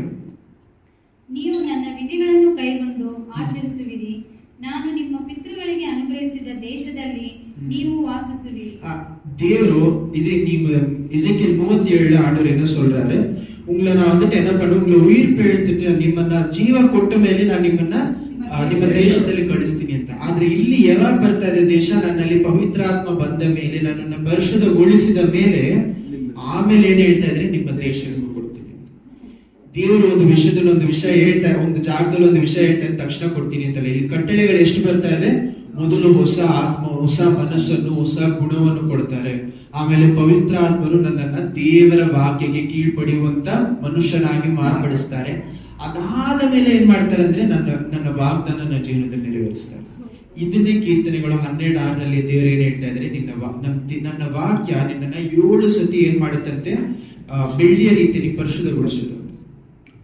ದೇವರು ಒಂದು ವಾಗ್ದಾನ ಕೊಟ್ಟುಬಿಟ್ರು ಅನ್ನುವಂತ ಕಾರಣದಿಂದ ತಕ್ಷಣ ವಾಗ್ದಾನ ಜೀವನದಲ್ಲಿ ನೆರವೇರ್ಬೇಕು ಅಂತ ಏನು ಇಲ್ಲ. ಯಾಕಂದ್ರೆ ಎಷ್ಟೋ ಜನರಿಗೆ ಗುರುತುಗಳು ಸಿಗುತ್ತೆ, ಏನೇನೋ ಸಿಗುತ್ತೆ, ಅತಿಶಯ ನಡೆಯುತ್ತೆ, ಏನೋ ನಡೆಯುತ್ತೆ, ಅದ್ರಲ್ಲಿ ಅವರ ಮನಸ್ಸಿನಲ್ಲಿ ಏನಿರಲ್ಲ, ಒಂದು ಜೀವನೇ ಇರಲ್ಲ, ಸಮಾಧಾನನೇ ಇಲ್ಲದೆ ಇರುವಂತ ಕ್ರಿಸ್ತರಾಗಿ ಬಾಳ್ತಾ ಇರ್ತಾರೆ. ದೇವರು ನಮಗೆ ಪ್ರಾಮಿಸ್ ಮಾಡಿರುವಂತ ದೊಡ್ಡ ವಿಷಯನ ಹೇಳಿ அதிசயங்களும் தேவன் நமக்கு ஏன் ಮಾಡಿಲ್ಲ, வாഗ്தானம் ಕೊಟ್ಟಿಲ್ಲ. ஆண்டவருடைய வாழ்க்கையில அதிசயங்களை என்ன பண்ணல, வாக்குத்தத்தமா கொடுக்கல. ஆண்டவருடைய வாழ்க்கையில உனக்கு எதுவுமே சோகமே வராது, உனக்கு கஷ்டமே வராது என்ற வாக்குத்தத்தம் எனக்கு கொடுக்கல. ஆண்டவர் என்ன கொடுக்கல, நீ எங்க போனாலும் உனக்கு கஷ்டம் வராது, நீ எல்லாத்துலயும் அப்படியே என்னது பூ மாதிரி உன்னை வெளியே ஆண்டவர் எங்கேயும் சொல்லு, ಹೂವಿನ ತರ ನಿನ್ನ ಆಚೆ ಕರ್ಕೊಂಡ್ ಬರ್ತೀನಿ ಅಂತ ದೇವರು ಹೇಳಿಲ್ಲ. ದೇವರು ಹೇಳಿದ್ರು ಒಂದೇ ವಿಷಯನು, ನೀನು ಕಾಡುಗಟ್ಟಲೆ ಎಲ್ಲಿ ನಡೆದ್ರು ನಾನು ಜೀವಂತವಾಗಿ ಆಚೆ ಬರ್ತೀನಿ. ದೇವ್ರು ನನಗೆ ಪ್ರಾಮಿಸ್ ಮಾಡಿರೋ ಒಂದೇ ವಿಷಯ ಏನು, ನಿಮಗೆಲ್ಲರೂ ಕೊಟ್ಟಿರುವಂತ ವಾಗ್ದಾನ ಏನು, ನಾನು ಎಲ್ಲಿ ನಡೆದರು, ಕೀರ್ತನೆ 23 ನಾನು ಇಷ್ಟೇ ಕತ್ತಲೆ ನಡೆದ್ರು ನನ್ನ ದೇವ್ರು ನನ್ನ ಜೊತೆ ಇದ್ದಾರೆ, ನಾನು ಜೀವಂತವಾಗಿ ಆಚೆ ಬರ್ತೀನಿ. ನಾನು ಜೀವಂತವಾಗಿ ಆಚೆ ಬರ್ತೀನಿ. ಅದಕ್ಕೆ ಅರ್ಥ ಏನು, ನನಗೆ ಎಷ್ಟೇ ಕಷ್ಟ ಬರ್ಬೋದು, ಎಲ್ಲ ನನ್ನನ್ನು ಬಿಟ್ಟು ಹೋಗ್ಬೋದು, ಆದ್ರೆ ನಾನು ಆ ಕಷ್ಟದಿಂದ ಜೀವಂತವಾಗಿ ಆಚೆ ಬರ್ತೀನಿ. ಆ ಜೀವಂತವಾಗಿ ಆಚೆ ಬಂದ உயிரோட இவ்வளவுதான் கஷ்டம் வந்தாலும் என் வாழ்க்கையில என்ன நடக்காது, என் உயிர் என்னை விட்டு போகாது. ஆண்டவரே நான் இவ்வளவு ಇದನ್ನ ಕೀರ್ತನೆಗಳು 139 ಹೇಳ್ತಾರೆ, ಓದೋದ್ ಬೇಡ. 139 ಏನ್ ಹೇಳ್ತಾರೆ, ಮೋಸ್ಟ್ಲಿ 139 ಏನ್ ಹೇಳ್ತಾರೆ ಅಂದ್ರೆ, ದೇವರೇ ಎவ்வಳೋ ಕಷ್ಟ ಬಂದಲ್ಲ ಆಂಡವರೇ, ಎಷ್ಟೇ ಕಷ್ಟ ಬಂದ್ರು ದೇವರೇ, ಈ ಕಷ್ಟದಿಂದ ನನ್ನ ನೀವು ಬಿಡುಗಡೆ ಕೊಟ್ಟಿಲ್ಲ ಅಂದ್ರೂ ನನ್ನ ಜೀವಂತವಾಗಿ ಆಚೆ ಕರ್ಕೊಂಡು. ಎಷ್ಟೋ ಸತಿ ನಮ್ಮ ಬಾಯಿಂದ ಬರ್ಬೇಕಾಗಿರುವಂತ ಪ್ರಾರ್ಥನೆಯನ್ನು ದೇವರೇ ನನಗೆ ಅತಿಶಯ ಮಾಡಿಲ್ಲ, ಆದ್ರೆ ನನ್ನ ಜೀವಂತವಾಗಿ ಕರ್ಕೊಂಡು. ஆண்டவரே எனக்கு நீங்க என்ன பண்ணல, அதிசயம் பண்ணல, ஆனா என்ன உயிரோட வெளியே கொண்டு அந்த நரகத்தின் வாசல் என் மேல என்ன பண்ணல, ಜಯ ಕೊಡ್ಲಿ. ದೇವ್ರು ಏನ್ ಮಾಡಿಲ್ಲ, ಆ ನರಕದ ಬಾಗಿಲು ನನ್ನ ಮೇಲೆ ಜಯ ಮುಂದುವರಿತಿಲ್ಲ. ಇದು ಕಂಟಿನ್ಯೂ ಮಾಡಿ ಹೋದೆ ವಾಕ್ಯವನ್ನು. ನೀವು ನನಗೆ ಪ್ರಜೆಯಾಗಿರುವಿರಿ, ನಾನು ನಿಮಗೆ ದೇವರಾಗಿರುವೆನು. ನಾನು ನಿಮ್ಮ ಎಲ್ಲಾ ಹೊಲಸಿನಿಂದ ಉದ್ಧರಿಸಿ ಬೆಳೆ ಬೆಳೆಯಲೆಂದು ಅಪ್ಪಣೆ ಕೊಟ್ಟು ಅದನ್ನು ವೃದ್ಧಿಗೊಳಿಸುವೆನು. ದೇವರೇನ್ ಹೇಳ್ತಾ ಇದ್ದಾರೆ, ದೇವರು ಇವಾಗ ಏನ್ ಮಾಡ್ತಾರೆ, ದೇವರು ತನ್ನ ಆತ್ಮ ನಮ್ಮಲ್ಲಿ ಕೊಡುವಾಗ ಕೀಳ್ಪಡೆದು ನಡೆಯುವುದಂದ್ರೆ ದೇವರು ನಮ್ಮನ್ನು ವಿಶ್ವಾಸಿಗಳಾಗಿ ಮಾರ್ಪಡಿಸ್ತಾರೆ. ಅಂದ್ರೆ ದೇವರು ಹೇಳಿರುವಂತ ವಿಷಯಗಳನ್ನು ನಮ್ಮ ಜೀವನದಲ್ಲಿ ಮಾಡೋದಕ್ಕೆ ನಮಗೆ ಜ್ಞಾನ ಕೊಡ್ತಾರೆ. ஆண்டவர் என் வாழ்க்கையில எதுக்காக என்ன கூப்பிட்டுருக்காரோ அந்த விஷயத்தை பண்ண எனக்கு என்ன பண்ணுவார், ஞானம் கொடுப்பார். ஞானம் இட்டுக்கொண்டு விஷயம் நான் ಮಾಡುವಾಗ அந்த ஞானத்தை வச்சுட்டு ஆண்டவர் சொன்ன விஷயத்தை நான் செய்யும் போது என் வாழ்க்கையில என்ன ஆகும், ஆண்டவர் ஆசீர்வாதத்தை கொடுப்பார். ஆசீர்வாதம் எப்ப வருது, என் குணம் மாறுபடுது, என் மனசு மாறுபடுது, அதுக்கப்புறம் பரிசுத்த ஆவி எனக்குள்ள வராரு. அவர் வந்துட்ட பிறகு ஆண்டவர் சொல்ற வழியில நான் நடக்கணும்ன்ற ஆசை வருது. இந்த ஆசை வந்துட்ட பிறகுதான் நான் என்ன ஆகுது, நான் ஆண்டவர் சொல்ற வழியில நடந்தா என் வாழ்க்கையில ஆசீர்வாதம் வரும். இல்லையா? இந்த ஆசீர்வாதம் வந்துட்ட பிறகு ஒரு விஷயம் நடக்குது, அதுதான் முக்கியமான விஷயம். ஆசீர்வாதம் முக்கியமான விஷயம் இல்ல. ಕಂಟಿನ್ಯೂ ಮಾಡಿ. ನಿಮಗೆ ಕ್ಷಾಮವನ್ನು ಇನ್ನು ಬರಮಾಡೆನು, ನೀವು ಕ್ಷಾಮ ದೇಶದವರೆಂದು ಜನಾಂಗಗಳು ನಿಮ್ಮನ್ನು ನಿಂದಿಸದಂತೆ ನಾನು ಮರದ ಹಣ್ಣನ್ನು ಹೊಲದ ಬೆಳೆಯನ್ನು ಹೆಚ್ಚಿಸುವೆನು. ನಾನು செய்யற ನಾನು ಮಾಡುವಂತ ಎಲ್ಲಾ ವಿಷಯಗಳು ನನ್ನ ಆಶೀರ್ವಾದ ಕೊಡ್ತಾರೆ. ಆಮೇಲೆ ಯಾವಾಗ ಕೊಡ್ತಾರೆ, ಎಲ್ಲ ನನ್ನ ಪರಿಶುದ್ಧವಾದ ಮೇಲೆ. ನಮ್ಮೆಲ್ರಿಗೂ ಏನ್ ಬೇಕು, ಆಶೀರ್ವಾದ. ಎಷ್ಟೋ ಜನ ಬೈಬಲ್ ಓದುವಾಗ ಏನ್ ಮಾಡ್ತಾರೆ, ನೋಡಪ್ಪ ದೇವ್ರು ನನ್ಗೆ ಹೇಳ್ಬಿಟ್ರೆ ಇದನ್ ಮಾಡ್ತಾರೆ ಅಂತ. ಅದಕ್ಕೆ ಮುಂಚೆ ಎಷ್ಟು ವಾಕ್ಯ ಮಾಡಿ ಮುಗಿಸಿದ ಮೇಲೆ ಮಾಡ್ತೀನಿ ಅಂತ ಯಾರು ಯೋಚನೆ ಮಾಡಲ್ಲ. ಕಂಟಿನ್ಯೂ ಮಾಡಿ. ಆಗ ನೀವು ನಿಮ್ಮ ಒಂದು ನಿಮಿಷ, ಇವಾಗ 30ನೇ ವಾಕ್ಯದವರೆಗೂ ಎಲ್ಲರೂ ಓದಿ ಏನ್ ಮಾಡ್ಬಿಡ್ತೀವಿ, ಮುಗಿಸ್ಬಿಡ್ತೀವಿ. ಏನಂತ, ಆಂಡವರು ನನಗೊಂದು ವಾಗ್ದಾನ ಕೊಡ್ತಾರೆ. ದೇವ್ರು ನನಗೊಂದು ವಾಗ್ದಾನ ಕೊಟ್ಟರು, ಏನ್ ಮಾಡ್ತಾರೆ, ನನ್ನನ್ನು ಹೊಸ ಒಂದು ಗುಣ ಕೊಡ್ತಾರೆ, ಎಲ್ಲಾ ಮಾಡ್ತಾರೆ. ಅದಾದ್ಮೇಲೆ ಏನ್ ಮಾಡ್ತೀರಂತೆ, ದೇವ್ರು ನನಗೆ ಆಶೀರ್ವಾದ ಕೊಡ್ತಾರೆ. ಇಷ್ಟೇ ಮುಗಿಸ್ಬಿಡ್ತೀವಿ. ಯಾರೂ ಸಹ ಏನ್ ಮಾಡಲ್ಲ, 31ನೇ ವಾಕ್ಯಕ್ಕೆ ಹೋಗಿ ಓದೋದಿಲ್ಲ. ಯಾಕೆ ಓದೋದಿಲ್ಲ? 31ನೇ ವಾಕ್ಯ ತುಂಬಾ ಮುಖ್ಯವಾದ ವಾಕ್ಯ, ಅಲ್ಲಿ ನೋಡಿ. ಆಗ ನೀವು ನಿಮ್ಮ ದುರ್ಮಾರ್ಗ ದುರಾಚಾರಗಳನ್ನು ಜ್ಞಾಪಕಕ್ಕೆ ತಂದುಕೊಂಡು ಯಾವಾಗ ನಿಮ್ಮ ಮೇಲೆ ಆಶೀರ್ವಾದ ಕೊಟ್ಟು ನಿಮ್ಮನ್ನ ಸರಿಯಾದ ಸಂಪತ್ತಿನಲ್ಲಿಟ್ಟು ಎಲ್ಲ ಮಾಡಿದ ಮೇಲೆ ತಂದುಕೊಂಡು ನಿಮ್ಮ ಅಪರಾಧಗಳು ಮತ್ತು ಅಸಹ್ಯ ಕಾರ್ಯಗಳ ನಿಮಿತ್ತ ನಿಮಗೆ ನೀವೇ ಏರಿಸಿಕೊಳ್ಳುವಿರಿ. ಯಾವಾಗ ನನ್ನಲ್ಲಿ ಮನಸ್ಸಾಂತರ ಬರುತ್ತಂತೆ, ಯಾವಾಗ ನನ್ ದುಃಖ ಬರುತ್ತಂತೆ, ಎಲ್ಲಾ ಮುಗಿದ ಮೇಲೆ ದೇವ್ರು ನನಗೆ ಆಶೀರ್ವಾದ ಎಲ್ಲ ಕೊಟ್ಟ ಮೇಲೆ ನನ್ನ ಕೊನೆಯ ಜೀವನದಲ್ಲಿ ನಾನು ಏನ್ ಮಾಡ್ತೀನಿ, ನನ್ನಲ್ಲಿ ಅವಾಗ ದುಃಖ ಬರುತ್ತೆ. ದೇವರೇ, ನನ್ನ ಜೀವನದಲ್ಲಿ ಇಷ್ಟು ಮಾಡಿರಲ್ಲ, ಇದಕ್ಕೋಸ್ಕರ ನಾನು ಇಷ್ಟಿಗೂ ಮಾಡ್ಬೋದಿತ್ತು ಅಂತ ದುಃಖ. ಈ ದುಃಖ ಯಾವಾಗ ನಮ್ಮಲ್ಲಿ ಬರುತ್ತೆ, ಎಲ್ಲಾ ಮುಗಿದ ಮೇಲೆ ಬರ್ತಾ ಇದೆ. ದೇವ್ರು ಅದನ್ನೇ ಹೇಳ್ತಾ ಇದ್ರೆ ಏನಂತ, ನಾನು ಎಲ್ಲಾ ನೀವು ಮಾಡಿ ಎಲ್ಲಾನ ಸೇದು ಮುಡಿಸಿರುವೆ, அதுக்கப்புறம் உங்களுக்குள்ள துக்கம் வரும். என்ன துக்கம்? ஆண்டவரை நான் ದುಃಖಪಡ್ತಿದ್ದೇನೆ ಅನ್ನೋದು, ದೇವರನ್ನ ನಾನು ಏನ್ ಮಾಡಿದೆ, ದುಃಖ ಪಡಿಸಿದ್ನಲ್ಲ ಅನ್ನುವಂಥ ದುಃಖ. ನಾವೆಲ್ಲರೂ ಮಾಡುತ್ತ ದೊಡ್ಡ ತಪ್ಪೇನು, ಇನ್ನು ಇವಾಗ ತಾನೇ ಎಸೆಕಿಯಲ್ 24-25 ನಮ್ಮ ಜೀವನದಲ್ಲಿ ನಡೀತಾ ಇರುತ್ತೆ. ಅವಾಗ್ಲೇ ಏನ್ ಹೇಳ್ತಾರೆ, ಈ ದುಃಖ ಪಡೋ ಭಾವತನ ದುಃಖ ಪಡೋ ಭಾವ. ಯಾವಾಗ ಬರುತ್ತೆ ದುಃಖ ನಮ್ಮಲ್ಲಿ? ದೇವ್ರು ನನ್ನ ಜೀವನದಲ್ಲಿ ಅವರ ಒಳ್ಳೆತನವನ್ನು ತೋರಿಸ್ತಾ ಆಂಡವರು ತನ್ನ நல்ல குணத்தை, அவர் நல்ல தரத்தை என் மேல காமிக்க என் மனசு என்ன ஆகும், எனக்குள்ளே துக்கம் அடி. என்ன துக்கம்? ஆண்டவர் இவ்வளோ நல்லவரா இருக்காரு, இவ்வளோ அன்பை என் மேல காமிக்கிறாரு, ಅವ್ರಿಗೆ ವಿರೋಧமா ಇವ್ರು செஞ்சுட்டேன். ಯಾವಾಗ ಬರ್ತಾ ಇದೆ, ನನ್ನ ಜೀವನದಲ್ಲಿ ಆಶೀರ್ವಾದಗಳು ಬರುವಾಗ ದೇವರಿಗೆ ಸ್ತೋತ್ರ ಹೇಳುವುದರ ಜೊತೆ ನನ್ನೊಳಗಡೆ ದುಃಖ ಬರಬೇಕು. ಯಾವ ದುಃಖ? ನಾನು ಇಷ್ಟು ಮಾಡಿದ್ರು ದೇವ್ರು ನನಗೆ ಇದನ್ನ ಮಾಡ್ತಾ ಇದ್ದಾರೆ. ಈ ದುಃಖ ನನ್ನಲ್ಲಿ ಯಾವಾಗ ಬರುತ್ತೆ? ನನ್ನ ಆಶೀರ್ವಾದಗಳು ಬರುವಾಗ. ಇದು ನಾವು ಯಾರ ಇದು ಓದಿ ಮುಗಿಸ್ಬಿಡಿ. ಇನ್ನೊಂದು ವಾಕ್ಯ ಓದಿ ಕಂಟಿನ್ಯೂ ಮಾಡಿ. ಕರ್ತನಾದ ಯೆಹೋವನು ಇಂತೆನ್ನುತ್ತಾರೆ, ನಾನು ಈ ರಕ್ಷಣಾ ಕಾರ್ಯವನ್ನು ಮಾಡುವುದು ನಿಮ್ಮ ನಿಮಿತ್ತವಲ್ಲವೆಂದು ನಿಮಗೆ ತಿಳಿದಿರಲಿ. ಇಸ್ರಾಯೇಲ್ ವಂಶದವರೇ, ನಿಮ್ಮ ದುರ್ಮಾರ್ಗಗಳಿಗೆ ಲಜ್ಜೆಗೊಳ್ಳಿರಿ, ನಾಚಿಕೆ ಪಡಿರಿ. ಕರ್ತನಾದ ಯೆಹೋವನು ಇಂತೆನ್ನುತ್ತಾನೆ, ನಾನು ನಿಮ್ಮನ್ನು ನಿಮ್ಮ ಅಪರಾಧಗಳಿಂದೆಲ್ಲ ಶುದ್ಧಿ ಮಾಡುವ ದಿನದಲ್ಲಿ ಪಟ್ಟಣಗಳನ್ನು ನಿವಾಸಿಗಳಿಂದ ತುಂಬಿಸುವೆನು. ಹಾಳು ನಿವಾಸಿಗಳಲ್ಲಿ ಕಟ್ಟಡಗಳನ್ನು ಏಳುವವು, ಹಾದು ಹೋಗುವವರೆಲ್ಲರೂ ಕಣ್ಣೆದುರಿಗೆ ಏಳುವವು. ಇದು ನಿಮ್ಮ ಮನೇಲಿ ಹೋಗಿ ಓದ್ಕೊಳ್ಳಿ. ಆದ್ರೆ ನೀವು ಇದನ್ನ ಇನ್ನು ನೀವು ಡೀಪ್ ಆಗಿ ಯೋಚನೆ ಮಾಡಿ ನೋಡಿ. ದೇವ್ರು ಮೊದಲು ಏನ್ ಮಾಡ್ತಾ ಇದ್ದಾರೆ, ನಮ್ಮನ್ನ ಪರಿಶುದ್ಧಗೊಳಿಸ್ತಾರೆ, ಹೊಸ ಮನಸ್ಸನ್ನು ನಮಗೆ ಕೊಡ್ತಾರೆ. ಹೊಸ ಮನಸ್ಸು, ಹೊಸ ಗುಣ ಕೊಟ್ಟ ಮೇಲೆ புது மனசு, புது ஒரு குணத்தை ஆண்டவர் கொடுத்துட்ட பிறகு எனக்குள்ள பரிசுத்தாவி கொடுக்கிறாரு. அந்த பரிசுத்தாவி ಪವಿತ್ರ ಆತ್ಮನ ಇಟ್ಕೊಂಡು ನಮ್ಮ ಜೀವನದಲ್ಲಿ ಆಂಡವರು சொல்றது, ದೇವರು ನನಗೆ ಹೇಳುವಂತ ವಿಷಯಗಳನ್ನ ನಾನು ಮಾಡಕ್ಕೆ ಪ್ರಾರಂಭಿಸ್ತೀವಿ. ಇದನ್ನು ನಾವು ಪ್ರಾರಂಭಿಸಿದ ಮೇಲೆ ದೇವರು ನಮ್ಮ ಜೀವನದಲ್ಲಿ ಏನ್ ಮಾಡ್ತಾರೆ, ನಮಗೆ ಮೊದಲು ಒಂದು ವಿಷಯವನ್ನು ಹೇಳ್ತಾರೆ, ಇದನ್ನ ನೀನ್ ಮಾಡು ಅಂತ. ಇದನ್ನ ಮಾಡಿದ ಮೇಲೆ ಕೀಳ್ಪಡೆಯುವುದಂದ್ರೆ ಏನು? ದೇವರ ವಾಕ್ಯಕ್ಕೆ ಕೀಳ್ಪಡೆಯುವುದು. ಕೀಳ್ಪಡಿದ ಮೇಲೆ ದೇವರು ನಮ್ಗೆ ಏನ್ ಹೇಳ್ತಾರೆ, ನಿನ್ನ ಜೀವನದಲ್ಲಿ ಇದನ್ನ ಮಾಡು ಅಂತ ಹೇಳುವಾಗ, ಆ ವಿಷಯಗಳನ್ನು ಮಾಡುವಾಗ ದೇವರು ನಮ್ಗೆ ಏನ್ ಮಾಡ್ತಾರೆ, ತನ್ನ ಆಶೀರ್ವಾದಗಳನ್ನು ಕೊಡುತ್ತಾರೆ. ಆದರೆ ನಮಗೆ ದೇವರ ಆಶೀರ್ವಾದಗಳನ್ನು ಕೊಡುವುದು, ಆಂಡವರ வாழ்க்கையில ಆಶೀರ್ವಾದ கொடுக்கிறது. ಅವ್ರಿಗೆ ನಾನು நன்றி சொல்லணும்ன்ற ಮಾತ್ರ ಅಲ್ಲ, ದೇವರಿಗೆ ನಾನು ಸ್ತೋತ್ರ ಹೇಳಬೇಕು ಅಂತ ಮಾತ್ರ ದೇವರ ಆಶೀರ್ವಾದವನ್ನು ಕೊಡ್ತಾ ಇಲ್ಲ. ನನ್ನಲ್ಲಿ ಮನಸ್ಸಾಂತರ ಬರಬೇಕು ಅಂತ, ಅವರ ಒಳ್ಳೆತನವನ್ನು ನೋಡಿ ನನ್ನಲ್ಲಿ ಏನಾಗಬೇಕು, ನನ್ನ ಮನಸ್ಸು ಮಾರ್ಪಡಬೇಕು. ಹಲ್ಲೆಲೂಯಾ. ಲೂಕ ಇನ್ನೊಂದು ವಿಷಯ, ಇನ್ನೊಂದು ವಾಕ್ಯ ಹೋಗೋಣ. ಇದಕ್ಕೊಂದು ಎಕ್ಸಾಂಪಲ್ ಕೊಟ್ಬಿಟ್ಟು ನಾನು ಮುಗಿಸ್ತೇನೆ. ಲೂಕ 5ನೇ ಅಧ್ಯಾಯ 1 ಮತ್ತು 2. ಒಂದಾನೊಂದು ದಿವಸ ಜನರು ಒಟ್ಟಾಗಿ ಬಂದು ಆತನ ಮೇಲೆ ಬಿದ್ದುಕೊಂಡು ದೇವರ ವಾಕ್ಯವನ್ನು ಕೇಳುತ್ತಿರಲು ಗೆಜನೇರದನ ಕೆರೆಯ ಆಚೆಯಲ್ಲಿ ನಿಂತಿದ್ದ ಆತನ ಆ ಕೆರೆಯ ದಡದಲ್ಲಿ 2 ದೋಣಿಗಳನ್ನು ಕಂಡರು. ಬೆಸ್ತರು ಅವುಗಳಿಂದ ಹೊರಗೆ ಬಂದು ತಮ್ಮ ಬಳೆಗಳನ್ನು ತೊಳೆಯುತ್ತಿದ್ದರು. ಆ ದೋಣಿಗಳಲ್ಲಿ ಸೀಮೋನು ಒಂದು ದೋಣಿಯನ್ನು ಆತನು ಹತ್ತಿ ದಡದಿಂದ ಸ್ವಲ್ಪ ದೂರಕ್ಕೆ ನುಗ್ಗಬೇಕೆಂದು ಅವನನ್ನು ಕೇಳಿಕೊಂಡನು. ತರುವಾಯ ಆತನು ಕುಂತುಕೊಂಡು ದೋಣಿಯೊಳಗಿಂದಲೇ ಆ ಜನರ ಗುಂಪಿಗೆ ಉಪದೇಶ ಮಾಡಿದನು. ಒಂದು ನಿಮಿಷ, ನಮ್ಮ ಜೀವನದಲ್ಲಿ ನಾನು ಹೇಳಿದ್ನಲ್ಲ, ಸ್ಟಾರ್ಟಿಂಗ್ ಒಂದು ವಿಷಯ ಹೇಳಿದೆ. ಎಸೆಕಿಯಲ್ 37ನೇ ವಾಕ್ಯದಲ್ಲಿ ದೇವರು ನಮ್ಮ ಹತ್ರ ಬಂದು ಒಂದು ಪ್ರಶ್ನೆ ಕೇಳ್ತಾರೆ. ಯಾವ ಪ್ರಶ್ನೆ? ಈ ಒಂದು ಜಾಗದಲ್ಲಿ ನಾನು ಅತಿಶಯ ಮಾಡೋದಕ್ಕೆ ಸಾಧ್ಯ? ಈ ಒಂದು ಪ್ರಶ್ನೆ ಬರುವುದಕ್ಕೂ ಸಹ ಇದು ಯಾವಾಗ ಬರುತ್ತಂದ್ರೆ, ಎಸೆಕಿಯಲ್ 36ರಲ್ಲಿ 25-26ನೇ ವಾಕ್ಯದಲ್ಲಿ ಹೇಳ್ತಾರೆ, ಪವಿತ್ರಾತ್ಮ ನಮ್ಮಲ್ಲಿ ಬಂದ ಮೇಲೆ ನಾವು ದೇವರಿಗೆ ಕೀಳ್ಪಡಿದು ನಡೆಯುವಾಗ, ನಾವು ಕಳೆದ ವಾರದಲ್ಲಿ ಒಂದು ವಿಷಯ ನೋಡಿದ್ವಿ. ಗಿದ್ಯೋನ್ ಹತ್ರ ಯಾವಾಗ ದೇವರು ಬರ್ತಾರೆ, ತನ್ನ ಕೆಲಸವನ್ನು ತಾನು ಮಾಡ್ತಾ ಇರ್ತಾನೆ, ಅದನ್ನು ನೋಡಿ ಅವನು ವಿಶ್ವಾಸವಾಗಿದ್ದಾನೆ ಅನ್ನುವಂಥ ಕಾರಣದಿಂದ ದೇವರು ಹತ್ರ ಬಂದು ಮಾತಾಡ್ತಾರೆ. ಅದೇ ರೀತಿಯಲ್ಲಿ ಇವಾಗ ಸೀಮೋನ್ ಪೇತ್ರನು ಯಾರು? ಪೇತ್ರನು ಅಪೊಸ್ತಲರ ಸಭೆಯಲ್ಲಿ ಅವರೇ ನೆಕ್ಸ್ಟ್ ಹೆಡ್ ಆಗ್ಬೇಕು ಅಂತ ಮನುಷ್ಯರಾಗಿದ್ದವರು ಇವಾಗ ಏನ್ ಮಾಡ್ತಾ ಇದಾರೆ? ಮೀನು ಹಿಡಿಯುವಂತ ಮನುಷ್ಯ. ಇವರಿಗೆ ಒಂದು ಪ್ರಾಬ್ಲಮ್ ಏನಂದ್ರೆ, ನೀವು ಬೇರೆ ಕಡೆ ಎಲ್ಲ ಓದಬೇಕಾದ್ರೆ ಏನ್ ಗೊತ್ತಾಗತ್ತಂದ್ರೆ, ಮಾರ್ಕ್ ಅಲ್ಲಿ 1ನೇ ಅಧ್ಯಾಯ 2ನೇ ಅಧ್ಯಾಯ, ಮಾರ್ಕ್ 1:2 ஒரு இடத்துல உங்களுக்கு படிச்சா உங்களுக்கு புரியும்.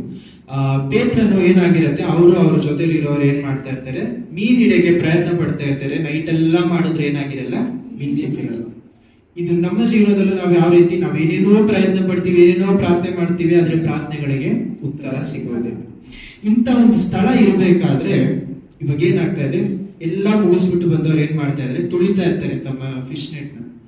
ಆ ಒಂದು ಬಲೆಯನ್ನು ಅವ್ರು ತುಳಿತಾ ಇರಬೇಕಾದ್ರೆ ಯೇಸು ಕ್ರಿಸ್ತು ಏನ್ ಮಾಡ್ತಾ ಇದ್ದಾರೆ, ಅಲ್ಲಿ ವಾಕ್ಯ ಹೇಳೋದಕ್ಕೆ ಬರ್ತಾ ಇದ್ದಾರೆ.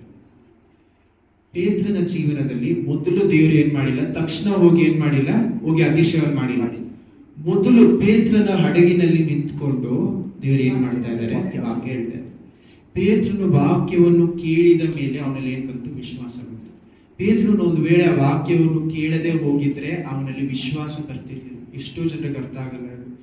ಪವಿತ್ರಾತ್ಮ ನಮ್ಮ ಮೇಲೆ ಬಂದ ಮೇಲೆ ಅವರು ಕೀழ்ಪಡೆದು ನಡಿಬೇಕು ಅಂತಾರಲ್ಲ, சொல்ற வார்த்தை கேட்டு நடப்போம்னு சொல்றாங்களே, எப்படி வரும், வார்த்தையை கேட்கதான் வரும். ದೇವರ ವಾಕ್ಯವನ್ನು ನಾವು ಕೇಳುತ್ತಾ ನಮ್ಮಲ್ಲಿ ವಿಶ್ವಾಸ ಹೆಚ್ಚಾಗುತ್ತೆ. ಯಾಕಂದ್ರೆ ದೇವರ ವಾಕ್ಯದಲ್ಲಿ ಏನ್ ಹೇಳ್ತಾರೆ, faith comes by hearing and hearing the word of god. ವಿಶ್ವಾಸ ಎನ್ನುವುದು ದೇವರ ವಾಕ್ಯ ನಾವು ಕೇಳುತ್ತಾ ನಮ್ಮಲ್ಲಿ ಹೆಚ್ಚಾಗುತ್ತೆ. Amen, hallelujah. ಈ ಒಂದು ವಿಶ್ವಾಸ ನಮ್ಮಲ್ಲಿ ಹೆಚ್ಚಾಗೋದಕ್ಕೆ ಏನ್ ಬೇಕು, ವಾಕ್ಯ. ಪೇತ್ರನಲ್ಲಿ ಏನೂ ಇರ್ಲಿಲ್ಲ, ಏನಾಗಿತ್ತು, ತುಂಬಾ ಕಷ್ಟದಲ್ಲಿ ಇರುವಂತ ಪೇತ್ರನ ಏನ್ ಮಾಡ್ತಾರೆ, ನೈಟ್ ಎಲ್ಲ ಮೀನ್ ಹಿಡಿತಾ ಇದ್ದಾರೆ, ಮೀನ್ ಸಿಗ್ತಾ ಇಲ್ಲ ಅವ್ರಿಗೆ. ಅವ್ರು ಬಂದು ಏನಾಗ್ತಾರೆ, ಎಲ್ಲಾ ಮುಗೀತು ಅಂತ ಹೋಗಿ ಅಲ್ಲಿ ಕೂತ್ಕೊಳ್ಳುವಾಗ ಏನ್ ಮಾಡ್ತಾ ಇದಾರೆ, ಅವರ ಹಡಗಿನಲ್ಲಿ, ಅಷ್ಟು ಹಡಗುಗಳಿರುವಾಗ ಅವನ ಹಡಗಿನಲ್ಲಿ ನಿಂತ್ಕೊಂಡು ದೇವರು ಏನ್ ಹೇಳ್ತಾರೆ, ವಾಕ್ಯವನ್ನು ಹೇಳಕ್ ಪ್ರಾರಂಭಿಸ್ತಾರೆ. ವಾಕ್ಯ ಹೇಳಿ ಮುಗಿಸಿದ ಮೇಲೆ ಅವನ ಹಡಗಿನಲ್ಲಿ ದೇವರು ಏನಂತ ಹೇಳ್ತಾರೆ ನೋಡಿ. ಆ ದೋಣಿಯಲ್ಲಿ ಸೀಮೋನು ಒಂದು ದೋಣಿಯನ್ನು ಆತನು ಹತ್ತಿ ದಡದಿಂದ ಸ್ವಲ್ಪ ದೂರಕ್ಕೆ ನುಗ್ಗಬೇಕೆಂದು ಅವನನ್ನು ಕೇಳಿಕೊಂಡನು. ತರುವಾಯ ಆತನು ಕುಳಿತುಕೊಂಡು ದೋಣಿಯೊಳಗಿಂದಲೇ ಆ ಜನರ ಗುಂಪಿಗೆ ಉಪದೇಶ ಮಾಡಿದನು. ಮಾತನಾಡುವುದನ್ನು ಮುಗಿಸಿದ ಮೇಲೆ ಸೀಮೋನನಿಗೆ ಆಳವಾದ ಸ್ಥಳಕ್ಕೆ ದೋಣಿಯನ್ನು ನಡೆಸಿ ಮೀನು ಬೇಟೆಗಾಗಿ ನಿಮ್ಮ ಬಲೆಗಳನ್ನು ಹಾಕಿರಿ ಎಂದು ಹೇಳಿದನು. ಅದಕ್ಕೆ ಸೀಮೋನು, ಗುರುವೇ, ನಾವು ರಾತ್ರಿಯೆಲ್ಲ ಪ್ರಯಾಸ ಪಟ್ಟರೂ ಏನೂ ಸಿಕ್ಕಲಿಲ್ಲ, ಆದರೆ ನಿನ್ನ ಮಾತಿನ ಮೇಲೆ ಬಲೆಗಳನ್ನು ಹಾಕುತ್ತೇವೆ ಅಂದನು. ಒಂದು ಕಡೆ ನೋಡಿ ದೇವರು ಏನ್ ಹೇಳ್ತಾ ಇದ್ದಾರೆ, ಒಂದು ಕಡೆ ಎಜೆಕಿಯಲ್ ನೋಡಿ ದೇವರು ಏನಂತ ಪ್ರಶ್ನೆ ಕೇಳ್ತಾರೆ. ಮೊದಲು ಎಜೆಕಿಯಲ್ ನೋಡಿ ದೇವರು ಏನ್ ಮಾಡ್ತಾರೆ, ಪ್ರಶ್ನೆ ಕೇಳ್ತಾರೆ. ಯಾವ ಪ್ರಶ್ನೆ ಕೇಳ್ತಾ ಇದ್ದಾರೆ ಎಜೆಕಿಯಲ್ ನೋಡಿ, ಈ ಜಾಗದಲ್ಲಿ ನಾನು ಅತಿಶಯ ಮಾಡಕ್ಕೆ ಸಾಧ್ಯ ಇಲ್ಲ. ಪೇತ್ರನನ್ನು ನೋಡಿ ದೇವ್ರ ಪ್ರಶ್ನೆ ಕೇಳಲ್ಲ, ಒಂದು ವಿಷಯ ಹೇಳ್ತಾರೆ, ಇದನ್ನ ಮಾಡು ಅಂತಾರೆ. ನಾವು ಕನ್ಫ್ಯೂಸ್ ಮಾಡ್ಕೊಂಬಾರ್ದು. ನಮ್ಮ ಹತ್ರ ದೇವ್ರ ಪ್ರಶ್ನೆ ಕೇಳ್ತಾ ಇದಾರೆ ಅಥವಾ ಒಂದು ವಿಷಯ ಮಾಡು ಅಂತ ಹೇಳ್ತಾ ಇದಾರೆ ಅಂತ. ನಮ್ಮ ಹತ್ರ ದೇವ್ರ ಪ್ರಶ್ನೆ ಕೇಳುವಾಗ ನಮ್ಮ ಬಾಯಿಂದ ಏನು ಉತ್ತರ ಬರಬೇಕು, ದೇವ್ರೆ ನಿಮ್ಮಿಂದ ಎಲ್ಲವೂ ಸಾಧ್ಯ, ನನಗೆ ಗೊತ್ತಿಲ್ಲ, ನಿಮ್ಗೆ ಗೊತ್ತು. ಆದ್ರೆ ಪೇತ್ರನು ಸಹ ಏನ್ ಹೇಳ್ತಾ ಇದಾರೆ, ದೇವ್ರೆ ನೈಟ್ ಎಲ್ಲ ನಾನು ಟ್ರೈ ಮಾಡಿದೆ, ಆದ್ರೆ ನನಗ್ ಗೊತ್ತಿಲ್ಲ, ನೀವ್ ಹೇಳಿದ್ರಿ ನಾನು ಮಾಡ್ತೀನಿ. ಎಜೆಕಿಯಲ್ ಬಂದ ಉತ್ತರ ಒಂದೇ, ಪೇತ್ರನಲ್ಲಿ ಬಂದಂತ ಉತ್ತರನೂ ಒಂದೇ. ಏನ್ ಹೇಳ್ತಾ ಇದಾರೆ, ನನಗ್ ಗೊತ್ತಿಲ್ಲ, ನಿಮಗ್ ಗೊತ್ತು. ಪೇತ್ರನ ಹೇಳಿದ್ರೆ ನನಗ್ ಗೊತ್ತು, ಇಲ್ಲಿ ಏನು ಇಲ್ಲ ಅಂತ, ಆದ್ರೆ ನೀವ್ ಹೇಳ್ತಾ ಇದ್ರ ನಾನು ಹೋಗಿ ಮಾಡ್ತೀನಿ.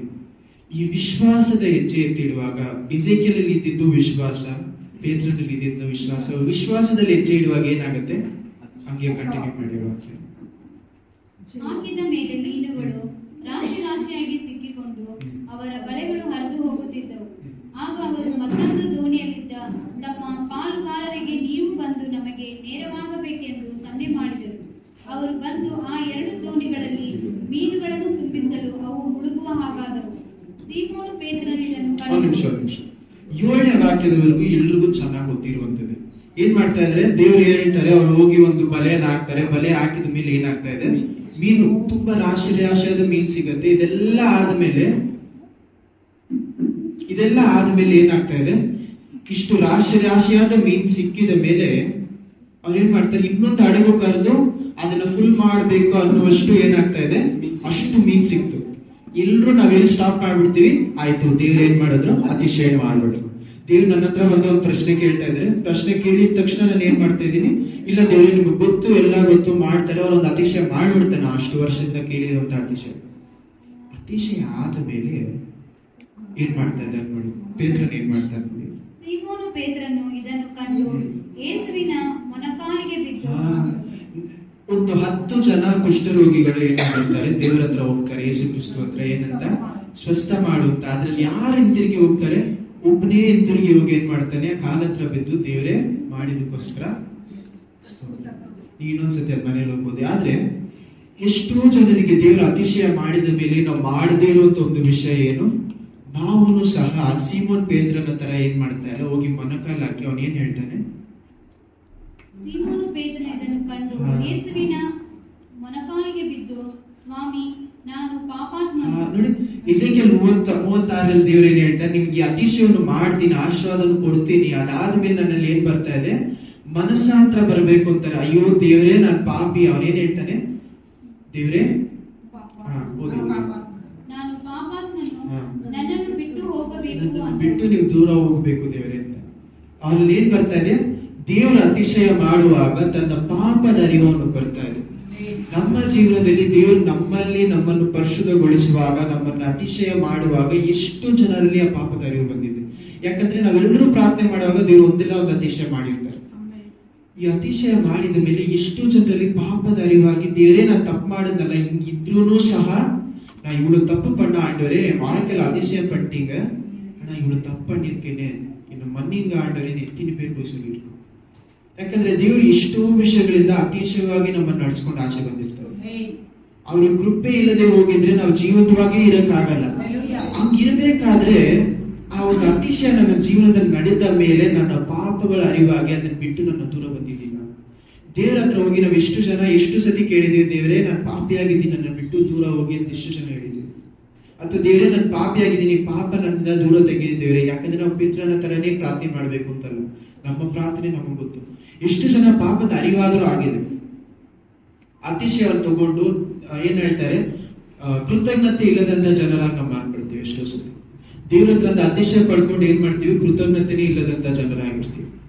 ಈ ಕೃತಜ್ಞತೆ ಇಲ್ಲದೇ ಇರುವಂತ ಜನರನ್ನು ನೋಡಿ ದೇವ್ರು ಏನು ಮಾಡಲ್ಲ. ಇವ್ರು ಏನ್ ಮಾಡ್ತಾರೆ, ದೇವರು ಆ 9 ಜನರನ್ನು ನೋಡಿ, ದೇವರು ಆ ಒಬ್ಬನ ನೋಡಿ ಏನ್ ಹೇಳ್ತಾರೆ, ನಿನ್ನ ಜೊತೆ 9 ಜನರಿಗೂ ನಾನು ಏನ್ ಮಾಡಿದ್ದೆ, ಸ್ವಸ್ಥ ಕೊಟ್ಟಲ್ಲ, ಅವರೆಲ್ಲ ಇಲ್ಲಿ.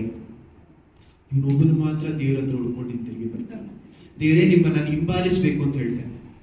ಇಲ್ಲಿ ಪೇತ್ರನ ನೋಡಿ ದೇವರು ಏನ್ ಹೇಳ್ತಾರೆ, ನೀನ್ ಇವತ್ತಿನಿಂದ ಮನುಷ್ಯರನ್ನ ಹಿಡಿಯುವಂತ ಮನುಷ್ಯನಾಗಿ ಮಾರ್ಪಡಿಸ್ತೀನಿ ಅಂತ. ದೇವರು ಪೇತ್ರನಿಗೆ ಕೊಟ್ಟಂತ ಕೆಲಸವನ್ನು ಯಾವಾಗ ಕೊಡ್ತಾ ಇದ್ದಾರೆ, ಅವನು ತನ್ನ ಕೆಲಸವನ್ನು ಮಾಡಿ ಅದರಿಂದ ದೊಡ್ಡ ಅತಿಶಯ ಆದ್ಮೇಲೆ ಅವನ ಜೀವನದಲ್ಲಿ ಮಾಡ್ಬೇಕಾಗಿರೋ ಕೆಲಸಕ್ಕೋಸ್ಕರ ದೇವರು ಟ್ರೈನಿಂಗ್ ಕರೀತಾ ಇದ್ದಾರೆ, ರೆಡಿ ಆಗಪ್ಪ ಅಂತ ಕರೀತಾ ಇದ್ದಾರೆ. ಲೂಕ 12ನೇ ಅಧ್ಯಾಯದಲ್ಲಿ 47-48 ನಾವೇನ್ ನೋಡ್ಕೊಂಡ್ವಿ, ದೇವರು ತಿಳಿಸಿದ ಮೇಲೆ ಅವ್ನು ತಯಾರಾಗ್ಬೇಕಂತೆ. ನಿಮ್ಮ ಜೀವನದಲ್ಲಿ ಎಷ್ಟು ಜನ ನಿಜವಾಗ್ಲೂ ತಯಾರಾಗ್ತಾರೆ, ಎಷ್ಟು ಜನರಿಗೆ ಗೊತ್ತಿದೆ ದೇವರು ಇದಕ್ಕೋಸ್ಕರ ನನ್ನನ್ನು ಬದುಕಿಸಿಟ್ಟಿದ್ದಾರೆ ಅಂತ. ಯಾಕಂದ್ರೆ ನಾವು ಏನಕ್ಕೋಸ್ಕರ ನಾವು ಜೀವಂತವಾಗಿದ್ದೀವಿ ನಮ್ಗೆ ಅರ್ಥ ಆಗಿಲ್ಲ ಅಂದ್ರೆ, ಏನಕ್ಕೋಸ್ಕರ ದೇವರ ರಾಜ್ಯಕ್ಕೋಸ್ಕರ நான் ஆண்டவருக்காக எதுக்காக உயிரோடு இருக்கேன் எனக்கு தெரியாம போயிடுச்சுன்னா என் வாழ்க்கைக்கு ஒரு அர்த்தம் இல்லாம போயிடும். ஏதோ வாழ்தோ ஏதೋ செத்தோன்ற வாழ்க்கை, ಏನೋ ಬದುಕಿದೆ ಏನೋ ಸತ್ತ, ಅಷ್ಟೇ ನನ್ನ ಜೀವನ ಮುಗ್ದೋಗುತ್ತೆ. ಏನು ಇಲ್ಲರ ತರಾನೇ ಲೋಕದ ಜನರ ತರ வெளியே இருக்கிற ஜனங்க போலே என் வாழ்க்கை நடந்து முடிச்சு. ஆண்டவருக்காக நான் என்ன செய்வேன், என்ன ஆண்டவர் இவ்வளவு விஷயங்களிಂದ ತಪ್ಪಿಸಿ ಕಾಪಾಡ್ತಾರೆ. எனக்குள்ள இருக்கிற குணம் எவ்வளவு மாறுபಟ್ಟಿದೆ, ನನ್ನ ಗುಣ ಎಷ್ಟು ಮಾರ್ಪಟ್ಟಿದೆ, ದೇವ್ರು ನಮ್ಮನ್ನು ನೋಡಿ ಕೇಳುವಂತ ಪ್ರಶ್ನೆ. ನಾನು ಇಷ್ಟು ನಿನ್ನ ಜೀವನದಲ್ಲಿ ಮಾಡೋದಿಲ್ಲ, ನೀ ನನಗೋಸ್ಕರ ಏನು ಮಾಡ, ಕೇಳೋದ್ರಲ್ಲಿ ತಪ್ಪಿಲ್ವಲ್ಲ. ದೇವ್ರು ನಮ್ಮ ಹತ್ರ ಅವ್ರು 10 ರೂಪಾಯಿ ಕೊಟ್ಬಿಟ್ಟು ನಾನು 100 ರೂಪಾಯಿ ಕೊಡುವ ದೇವ್ರು ಹೇಳಿಲ್ಲ. ನಮ್ಮ ಹತ್ರ ಎಷ್ಟೋ ಆಶೀರ್ವಾದ ಕೊಟ್ಟು ನಮ್ಮ ಹತ್ರ ಮನಸ್ಸು ಚೇಂಜ್ ಮಾಡ್ಬೇಕು ಅಂತ ಹೇಳ್ತಾರೆ. ನಮ್ಮ ಜೀವನದಲ್ಲಿ ದೇವರ ಆಶೀರ್ವಾದಗಳನ್ನು ಕೊಡುವುದಕ್ಕೆ ಒಂದೇ ಕಾರಣ ಏನು, ಮನಸ್ಸು ಚೇಂಜ್ ಆಗ್ಬೇಕು, ಅವರ ಮೇಲೆ ನಂಬಿಕೆ ಹೆಚ್ಚಾಗ್ಬೇಕು ಅಂತ, ಅವರ ಪ್ರೀತಿ ಅರ್ಥ ಆಗ್ಬೇಕು ಅಂತ. ಆಮೇಲೆ ಅವರ ಪ್ರೀತಿನೇ ಅರ್ಥ ಆಗದೆ, ಅವ್ರು ನಮ್ಗೆ ಒಳ್ಳೆತನವನ್ನು ಮಾಡದೆ ಅರ್ಥ ಆಗದೆ, ನಮ್ಮಲ್ಲಿ ಏನಾಗತ್ತೆ, ನಮ್ಮ ಒಂದು ಚಿಕ್ಕ ವಿಷಯ ತಪ್ಪಾಗ ಆಗ್ಬಿಡ್ಬಾರ್ದು, ಒಂದು ಚಿಕ್ಕ ಕಷ್ಟ ಬರಬಾರ್ದು. ಏನಾಗ್ಬಿಡುತ್ತೆ ನಮ್ಮ ಜೀವನದಲ್ಲಿ, ತಕ್ಷಣ ಏನ್ ಮಾಡ್ತೀವಿ, ಏನ್ ದೇವ್ರೆ ನೀವು ನಾನು ಎಷ್ಟು ಮಾಡ್ತೀನಿ ನಮಗೋಸ್ಕರ ಏನೋ ಅವ್ರು ನನ್ನ ಹತ್ರ ಸಾಲ ತಗೊಂಡಿರೋ ರೀತಿಯಲ್ಲಿ ಏನ್ ಮಾಡ್ತಾ ಇದೀವಿ, ದೇವ್ರೇ ನನ್ನ ಜೀವನದಲ್ಲಿ ಇದಾಗ್ಬಿಡುತ್ತಲ್ಲ, ನಾನು ಆ ರೀತಿ ಪ್ರೇಯರ್ ಮಾಡ್ಬೇಡಿ ಅಂತ ಹೇಳ್ತಾರೆ. ಯಾಕಂದ್ರೆ ಒಂದು ದೊಡ್ಡ ತಪ್ಪು ಜನರು ಏನ್ ಮಾಡ್ತಾರೆ ಅಂದ್ರೆ, ಮನಸ್ಸಲ್ಲಿ ಇರುವಂತ ಪ್ರಾರ್ಥನೆ ಏನ್ ಮಾಡಲ್ಲ, ಮನಸ್ಸಲ್ಲಿ ಒಂದು ಇಟ್ಕೊಂಡು ಬೇರೆ ರೀತಿಯಾಗಿ, ಯಾಕಂದ್ರೆ ಅಯ್ಯೋ ಎಲ್ಲಿ ದೇವ್ರ ಕೋಪ ಮಾಡ್ಕೊಂಡ್ಬಿಡ್ತಾರೆ ಅನ್ನುವಂತ ರೀತಿಯಲ್ಲಿ ಮನಸ್ಸಲ್ಲಿ ಇರುವಂತ ಪ್ರಾರ್ಥನೆನೇ ಮಾಡಲ್ಲ.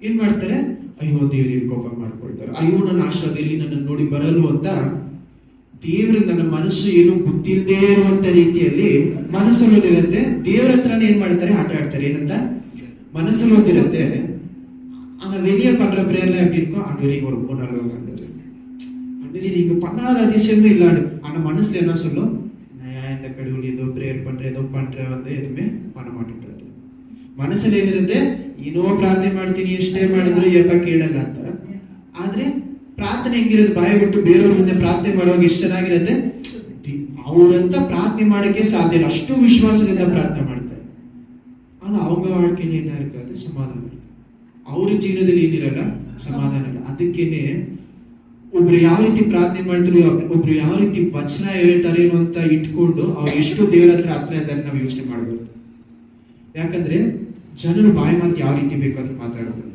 ನನಗೂ ಸೇರಿಸಿ ಹೇಳ್ತೀನಿ ಯಾರು ಬೇಕಾದ್ರೆ ಹೆಂಗ್ ಬೇಕಾದ್ರೂ ಮಾತಾಡ್ಬೋದು ಆದ್ರೆ ಅವರ ಸ್ವಂತ ಜೀವಿತದಲ್ಲಿ ದೇವರ ಜೊತೆ ಎಷ್ಟು ಹತ್ರ ಇದ್ದಾನೆ ಅವ್ರಿಗೆ ಮಾತ್ರ ಗೊತ್ತು ನಿಜವಾಗ್ಲೂ ಮನಸ್ಸಿನಿಂದ ಪ್ರಾರ್ಥನೆ ಮಾಡ್ತಾರಂತ ಅವ್ರಿಗೆ ಮಾತ್ರ ಮನಸ್ಸು ಬಿಟ್ಟು ಪ್ರಾರ್ಥನೆ ಮಾಡ್ಬೇಕು ದೇವ್ರ ಹತ್ರ ಯಾಕಂದ್ರೆ ನಮ್ಮ ಮನಸ್ಸಲ್ಲಿ ಮರೆ ಮಾಡ್ಕೊಂಡು ಪ್ರಾರ್ಥನೆ ಮಾಡ್ಬೇಕೇನು ಯಾಕಂದ್ರೆ ಎಷ್ಟೋ ಸತಿ ಯಾಕೆ ನಾನು ಇಷ್ಟು ದೇವ್ರ ಹಾಗೇನು ಹೇಳ್ತೀನಿ ಯಾಕೆ ನನ್ನ ಬಾಯಲ್ಲಿ ಎಷ್ಟೋ ಸತಿ ಬರುತ್ತೆ ಯಾಕೆ ದೇವ್ರ ಈ ಜೀವನ ನನಗೆ ಬೇಡ ಯಾಕೆ ಇಷ್ಟು ಕಷ್ಟ ಯಾಕೆ ನಾನು ಇದೆಲ್ಲ ದಾಟಿ ಬರ್ಬೇಕಾ ಯಾಕೆ ನಾನು ಚಿಕ್ಕ ವಯಸ್ಸಲ್ಲಿ ಇರುವಾಗಲೇ ನಾನು ಕೇಳೋದಲ್ಲ ದೇವ್ರ ಹತ್ರ 10-12 ವಯಸ್ಸು ಇರುವಾಗ ಸಾಯ್ಬೇಕು ಅಂತ ಯಾರು ಪ್ರಾರ್ಥನೆ ಮಾಡ್ತಾರ ನಾನು ಪ್ರಾರ್ಥನೆ ಮಾಡಿ ದೇವ್ರೇ ಈ ಕಷ್ಟ ನನ್ನ ಕೈಯಿಂದ ತಗೊಳಕ್ಕಾಗ್ತಿಲ್ಲ ಒಂದು ನನಗೆ ಏನ್ ಮಾಡಿ ಗುಣಪಡಿಸಿ ಅಥವಾ ಈ ಜೀವನ ನನಗೆ ಬೇಡ ಯಾಕೆ ಇಷ್ಟು ಕಷ್ಟ ಪಡ್ಬೇಕು ಯಾಕೆ ನನ್ನ ಜೀವನದಲ್ಲಿ ನಾನು ಪ್ರಾರ್ಥನೆ ಮಾಡಿ ಇಷ್ಟೋ ವಿಷಯಗಳು ಪ್ರಾರ್ಥನೆ ಮಾಡಿದ್ದೆ ಅವಾಗ ದೇವ್ರು ಏನ್ ನೋಡುತ್ತೆ ಮನಸ್ಸಿನಿಂದ ಪ್ರಾರ್ಥನೆ ಮಾಡ್ತಾ ಇದ್ದಾನೆ ಅಷ್ಟೇ ದೇವ್ರು ನೋಡುತ್ತೆ ಅವರು ಕೊಡುವಂತ ಉತ್ತರ ಬೇರೆ ರೀತಿ ಉತ್ತರ ಕೊಡ್ತಾರೆ ಆದ್ರೆ ಮನಸ್ಸಿನಿಂದ ಪ್ರಾರ್ಥನೆ ಮಾಡ್ತಾ ಇದ್ದೀವಿ ದೇವರು ನಾನು ಇಷ್ಟೇ ನಾ ಇನ್ನ ಮಾದರಿ ಪ್ರೇಯರ್ பண்ணாலும் ಅವ್ರು ಕೇಕಾದ ಪ್ರೇಯರ್ ನಾನು ಯಾವುದೇ ರೀತಿ ಪ್ರಾರ್ಥನೆ ಮಾಡಿದ್ರು ಅವ್ರು ಕೇಳಿಸ್ಕೊಳ್ದೇ ಇದ್ದಂತ ಪ್ರೇಯರ್ ಯಾವ್ದು ನಮಗಿಂತ ಮೋಸವಾಗಿ ಎಷ್ಟೋ ಜನ ಪ್ರಾರ್ಥನೆ ಮಾಡಿರ್ತಾರೆ ಆದ್ರೆ ದೇವ್ರು ನಮ್ಮ ಹತ್ರ ನೋಡುವಂತ ವಿಷಯ ಯಾವುದು ಪ್ರಾರ್ಥನೆ ಮನಸ್ಸು ಎಲ್ಲಿ ಎದ್ದು ನಿಂತ್ಕೊಳ್ಳಿ ನಾವು ನೋಡಿ ಬಂದ್ರೆ ಇಷ್ಟು ವಿಷಯಗಳು ನೋಡ್ಕೊಂಡ್ವಿ ಆದ್ರೆ ಒಂದ್ಸತಿ ಎಲ್ಲೋ ನೋಡಿ ನಾವು ಜ್ಞಾಪಕ ಪಡಿಸ್ಕೊಳ್ಳೋಣ ಇಸೆಕಿಯೇಲ್ 37ನೇ ಅಧ್ಯಾಯದಲ್ಲಿ ದೇವರು ಏನ್ ಹೇಳ್ತಾ ಇದ್ದಾರೆ ಮೊದಲು ಇಸೆಕಿಯೇಲ್ ಹತ್ರ ಈ ವಿಷಯದಲ್ಲಿ ನಾನು ಅದ್ಭುತ ಮಾಡುವುದಕ್ಕೆ ಸಾಧ್ಯ ಪೇತ್ರನನ್ನು ನೋಡಿ ಸಹ ದೇವರು ಏನ್ ಕೇಳ್ತಾ ಇದ್ರೆ ಈ ವಿಷಯವನ್ನು ನಾನು ಇಲ್ಲಿ ಅವ್ರು ಏನ್ ಹೇಳ್ತಾರೆ ಈ ವಿಷಯವನ್ನು ಮಾಡುವಂತ இந்த விஷயத்தை நீ போய் பண்ணுன்னு சொல்றாரு ஆனா பேதுரு ಏನ್ ಹೇಳ್ತಾರೆ ದೇವರೇ ರೈಟನ್ನ ಟ್ರೈ ಮಾಡಿದೆ ಏನು ಸಿಕ್ಕಿಲ್ಲ ನೀವು ಹೇಳ್ತಾ ಇದ್ರೆ ಮಾಡ್ತೀನಿ ಆದ್ರೆ ಪೇತ್ರನ ಕಥೆಯಲ್ಲಿ ಮುಖ್ಯವಾದಂತ ವಿಷಯ ಏನು ಅವನ ವಾಕ್ಯ ಮೊದಲು ಕೇಳ್ತಾನೆ ವಾಕ್ಯದಿಂದ ಅವನಿಗೆ ವಿಶ್ವಾಸ ಬರುತ್ತೆ ಇಸೆಕಿಯೇಲ್ ಜೀವನದಲ್ಲಿ ಏನಾಗುತ್ತೆ ಮೊದಲು ದೇವರು ಅವನು ಒಂದು ಜಾಗದಲ್ಲಿ ಹೋಗಿ ನಡೆಸಿ ವಾಕ್ಯ ಕೊಡ್ತಾರೆ ವಾಕ್ಯ ಕೊಟ್ಟಿದ್ದ ಮೇಲೆ ನಡೆಸ್ತಾರೆ ಇಸೆಕಿಯೇಲ್ 36ರಲ್ಲಿ ದೇವರು ಏನ್ ಹೇಳ್ತಾ ಇದ್ದಾರೆ ಮೊದಲು ಏನ್ ಮಾಡ್ತಾರಂತೆ ನಮ್ಮನ್ನ ಆ ಒಂದು ಜೀವನದಿಂದ ಒಂದು ಹಳೆಯ ಒಂದು ಅಡಿಮೆತನದಿಂದ ಆಡೋರು ನಮ್ಗೆ ಏನ ಮಾಡ್ತಾರೆ ಬೇರ್ಪಡಿಸಿ ನಮ್ಮ ಒಂದು ಹೊಸ ಸ್ಥಳಕ್ಕೆ ದೇವರು ಕರ್ಕೊಂಡ್ಬಂದು ಮೊದಲು ಏನ್ ಮಾಡ್ತಾರೆ ಹೊಸ ಒಂದು ಮನಸ್ಸು ಹೊಸ ಒಂದು ಗುಣ ಕೊಡ್ತಾರೆ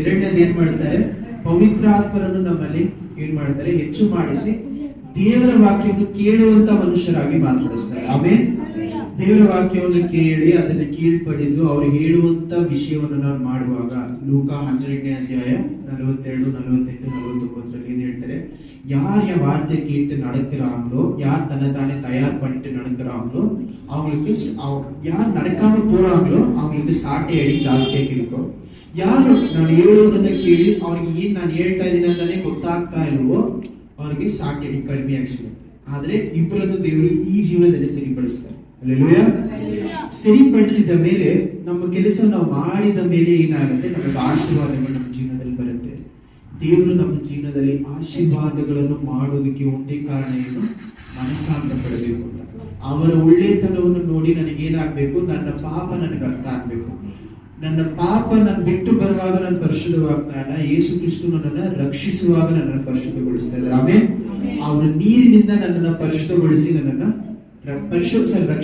ರಕ್ಷಣೆಯೊಳಗೆ ಕರ್ಕೊಂಡ್ಬಂದು ನನ್ನನ್ನ ಪರಿಶುದ್ಧಗೊಳಿಸ್ತಾ ಇದ್ದಾರೆ ಆಮೇಲೆ ನನ್ನ ಪರಿಶುದ್ಧವಾದ ಮೇಲೆ ದೇವರು ನನ್ನ ಜೀವನದಲ್ಲಿ ಏನ್ ಮಾಡ್ತಾರೆ ಹೊಸ ಗುಣ ಹೊಸ ಆತ್ಮ ಕೊಡ್ತಾರೆ ಆಮೇಲೆ ದೇವರು ನಮ್ಗೆ ಕೊಟ್ಟಿರುವಂತಹ ಹೊಸ ಒಡಂಬಡಿಕೆಯನ್ನು ನ್ಯೂ ಕವನೆಂಟ್ ಅಂದ್ರೆ ನಮ್ಮ ಜೊತೆ ಮಾಡ್ಕೊಂಡಿರುವಂತಹ ಅಗ್ರಿಮೆಂಟ್ ಏನು ಹೀಬ್ರೂಸ್ 10ನೇ ಅಧ್ಯಾಯ ಅನ್ಕೊಳ್ತೀನಿ ಮನೇಲಿ ಹೋಗೋದು ಹೊಸ ಒಡಂಬಡಿಕೆ ದೇವರು ನಮ್ಮ ಜೊತೆ ಮಾಡ್ಕೊಂಡಿರೋದು ಯಾವುದು ನಾನು ನಿಮ್ಮಲ್ಲಿ ಹೊಸ ಮನಸ್ಸನ್ನು ಕೊಟ್ಟು ಹೊಸ ಆತ್ಮವನ್ನು ಕೊಟ್ಟು ನನ್ನ ವಾಕ್ಯವನ್ನು ಮನಸ್ಸಲ್ಲಿ ಬರೀತೀನಿ ಅಂತ ವಾಕ್ಯವನ್ನು ಮನಸ್ಸಿನಲ್ಲಿ ಬರೆದ ಮೇಲೆ ಯಾಕಂದ್ರೆ ವಾಕ್ಯ ಬರೀ ಬೈಬಲ್ ಅಲ್ಲಿ ಇದ್ರೆ ಅದೇನಾಗ್ಬಿಡುತ್ತೆ ಬರೀ ವಾಕ್ಯ ಅದನ್ನ ನಾವು ಕೀಳ್ಪಡಿಬೇಕು ಅಂತ ನಾವು ಪ್ರಯತ್ನ ಪಡ್ಬೇಕು ಆದ್ರೆ ಆ வாக்கிய மனசிನಲ್ಲಿ ಇರುವಾಗ அந்த வார்த்தை அவருடைய மனசுல ஆண்டவர் எழுதும் போது என்ன ஆகுது, நான் ட்ரையே பண்ணது தேவையில்லை, பரிசுத்தாவி எனக்குள்ள இருக்கிறதுனால அவர் கிருபையினால தேவ கிருபையில ಅವರ ವಾಕ್ಯ ತಾನಾಗಿ ಕೀழ்ಪಡಿಕೆ ಪ್ರಾರಂಭಿಸಿದೆ.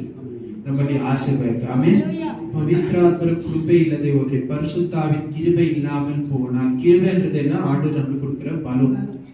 ಚೆನ್ನಾಗಿ ಅರ್ಥ. கிருபைன்றதுன்னா ஆண்டவர் எனக்கு கொடுக்கிற பலம். இது ನಾವೆಲ್ಲ ಓದಿದ್ವಿ ತೀತನು 3ನೇ ಅಧ್ಯಾಯ, ತೀತನು 2 ಮತ್ತು 3. ஆண்டவர் எனக்கு கொடுக்கிற பலமே என்ன, ஆண்டவர் கிருபை. அந்த கிருபை வச்சுட்டு என்ன பண்ண, ஆண்டவர் சொல்ற வழியே நமக்கு. ಆಮೇಲೆ ನಾವು ಇಷ್ಟೇ ಕಷ್ಟದ ಕಾಲದಲ್ಲಿ ನಡೆದ್ರು ದೇವರು ನಮ್ಮನ್ನ ಜೀವಂತವಾಗಿ ಆಚರಿಸ್ತಾರೆ. ಅಲ್ಲೆಲ್ಲೂಯಾ. ಪ್ರಾರ್ಥನೆ ಮಾಡೋಣ. ದೇವರೇ ನಿಮಗೆ ಸ್ತೋತ್ರ ಸ್ತೋತ್ರ ಸ್ತೋತ್ರ ಅಪ್ಪ. ಆಂಡರೆ ನಿಮ್ಮ சொன்ன ವಾರ್ತೆಗಳನ್ನು ನಾವು ಕೇಳ್ತಾಂಡಿದೆ ಅಪ್ಪ. ನೀವು ಹೇಳಿದಂತ ವಾಕ್ಯಗಳನ್ನ ನಾವು ಕೇಳಿದ್ದೀವಿ, ನಿಮ್ಮ ವಾಗ್ದಾನದ ವಾಕ್ಯಗಳನ್ನ ನಾವು ಕೇಳಿದ್ದೀವಿ ಅಪ್ಪ. ಈ ವಾಕ್ಯ ಯಾರಿಗೋಸ್ಕರ ನೀವು ಕೊಟ್ಟರು ಅವರ ಮನಸ್ಸು ನೋಗಿ ಮುಟ್ಟೋದಕ್ಕೆ ಸಹಾಯ ಮಾಡಿ. ಹೌದಪ್ಪ, ನಿಮ್ಮ ಜನರ ಜೊತೆ ನೀವು ಮಾತನಾಡ್ತಾ ಇದ್ದೀರಿ. ಹೌದಪ್ಪ, ನಾನ್ ಬೆರೆಯುವಂತ ಸ್ತೋತ್ರ ನಿಮಗೋಸ್ಕರ ಕೆಲಸ ಮಾಡುವಂತ ಒಂದು ಮನುಷ್ಯ ಅಷ್ಟೇ ಆದ್ರೆ ನೀವಪ್ಪ ಸ್ತೋತ್ರ ಈ ವಾಕ್ಯಗಳನ್ನು ಕೊಡುವಾಗ, ಹೌದಪ್ಪ ಸ್ತೋತ್ರ ಅದು ನಮ್ಮ ಮೂಲಕ ಬರುವಂತ ವಾಕ್ಯಗಳನ್ನ ನಿಮ್ಮ ಮಕ್ಕಳ ಜೊತೆ ನೀವು ಕೊಡುವಂತ ವಾಕ್ಯ, ನೀವು ಮಾತನಾಡ್ತಾ ಇರೋದು ಅವ್ರ ಮನಸ್ಸನ್ನಪ್ಪ ನೀವು ಚೇಂಜ್ ಮಾಡಿ, ಅವ್ರ ಮನಸ್ಸಿನಲ್ಲಿ ನೀವು ಮಾತನಾಡಿ. ಯಾರೆಲ್ಲ ನಿಜವಾಗ್ಲೂ ರಕ್ಷಣೆ ಹೊಂದಿಕೊಂಡು ಕಷ್ಟದಲ್ಲಿದ್ದಾರೋ ಅವರ ಜೀವನದಲ್ಲಿ ಅಪ್ಪ ಸ್ತೋತ್ರ ಅತಿಶಯವನ್ನು ಮಾಡುವುದು ಮಾತ್ರ ಅಲ್ಲಪ್ಪ, ಅತಿಶಯವನ್ನು ಮಾಡಿದ ಮೇಲೆ ಅವ್ರ ಮನಸ್ಸಾಂತರ ಪಡುವುದಕ್ಕೆ ಸಹಾಯ ಮಾಡಿ. ನಮ್ಮನ್ನು ಅನುದಿನವೂ ನಿಮ್ಮ ರಕ್ತದಿಂದ ಪರಿಶುದ್ಧಗೊಳಿಸಿ. ನೀವು ಮಾಡುವಂತ ಅತಿಶಯಗಳು ನಮ್ಮ ಜೀವನದಲ್ಲಿ ಮನಸ್ಸಾಂತರ ಪಡುವುದಕ್ಕೆ ಅನ್ನೋದು ನಾವು ಮರೆಯದಂತೆ ಇರುವುದಕ್ಕೆ ಸಹಾಯ ಮಾಡಿ ಅಪ್ಪ. ಹೌದಪ್ಪ, ಎಲ್ಲಾ ವಿಷಯಗಳು ನಿಮ್ಮ ಕೃಪೆಯು, ನಮ್ಮ ಎಲ್ಲಾ ವಿಷಯಗಳಲ್ಲಿ ಅಪ್ಪ ಸ್ತೋತ್ರ ನಿಮ್ಮ ಹಸ್ತವು ನಮ್ಮ ಜೊತೆ ಇರಲಿ ಅಪ್ಪ. ಹೌದಪ್ಪ ಸ್ತೋತ್ರ, ನಿಮ್ಮ ವಾಕ್ಯ ಹೇಳುವ ರೀತಿಯಲ್ಲಿ ತಂದೆಯಾದ ದೇವರ ಪ್ರೀತಿಯು, ಯೇಸು ಕ್ರಿಸ್ತುವಿನ ಕೃಪೆಯು, ಪವಿತ್ರಾತ್ಮ ಅನ್ಯೋನ್ಯತೆ ಐಕ್ಯತೆ ಎಂದೆಂದಿಗೂ ನಮ್ಮ ಜೊತೆ ಯೇಸು ಕ್ರಿಸ್ತನ ಹೆಸರಿನಲ್ಲಿ ಇರಲಿ ಅಪ್ಪ. ಹೌದಪ್ಪ, ನಿಮ್ಮ ನಾಮದಲ್ಲಿ ಇಲ್ಲದೆ ನಮ್ಗೆ ಯಾವ ವಿಷಯ ನಮಗೆ ಸಿಗ್ತಾ ಇಲ್ಲ. ನಿಮ್ಮ ನಾಮದಲ್ಲಿ ಯೇಸು ಕ್ರಿಸ್ತುವಿನ ನಾಮದಲ್ಲಿ ಬೇಡಿಕೊಂಡಿದ್ದೇವೆ. ಆಮೇಲೆ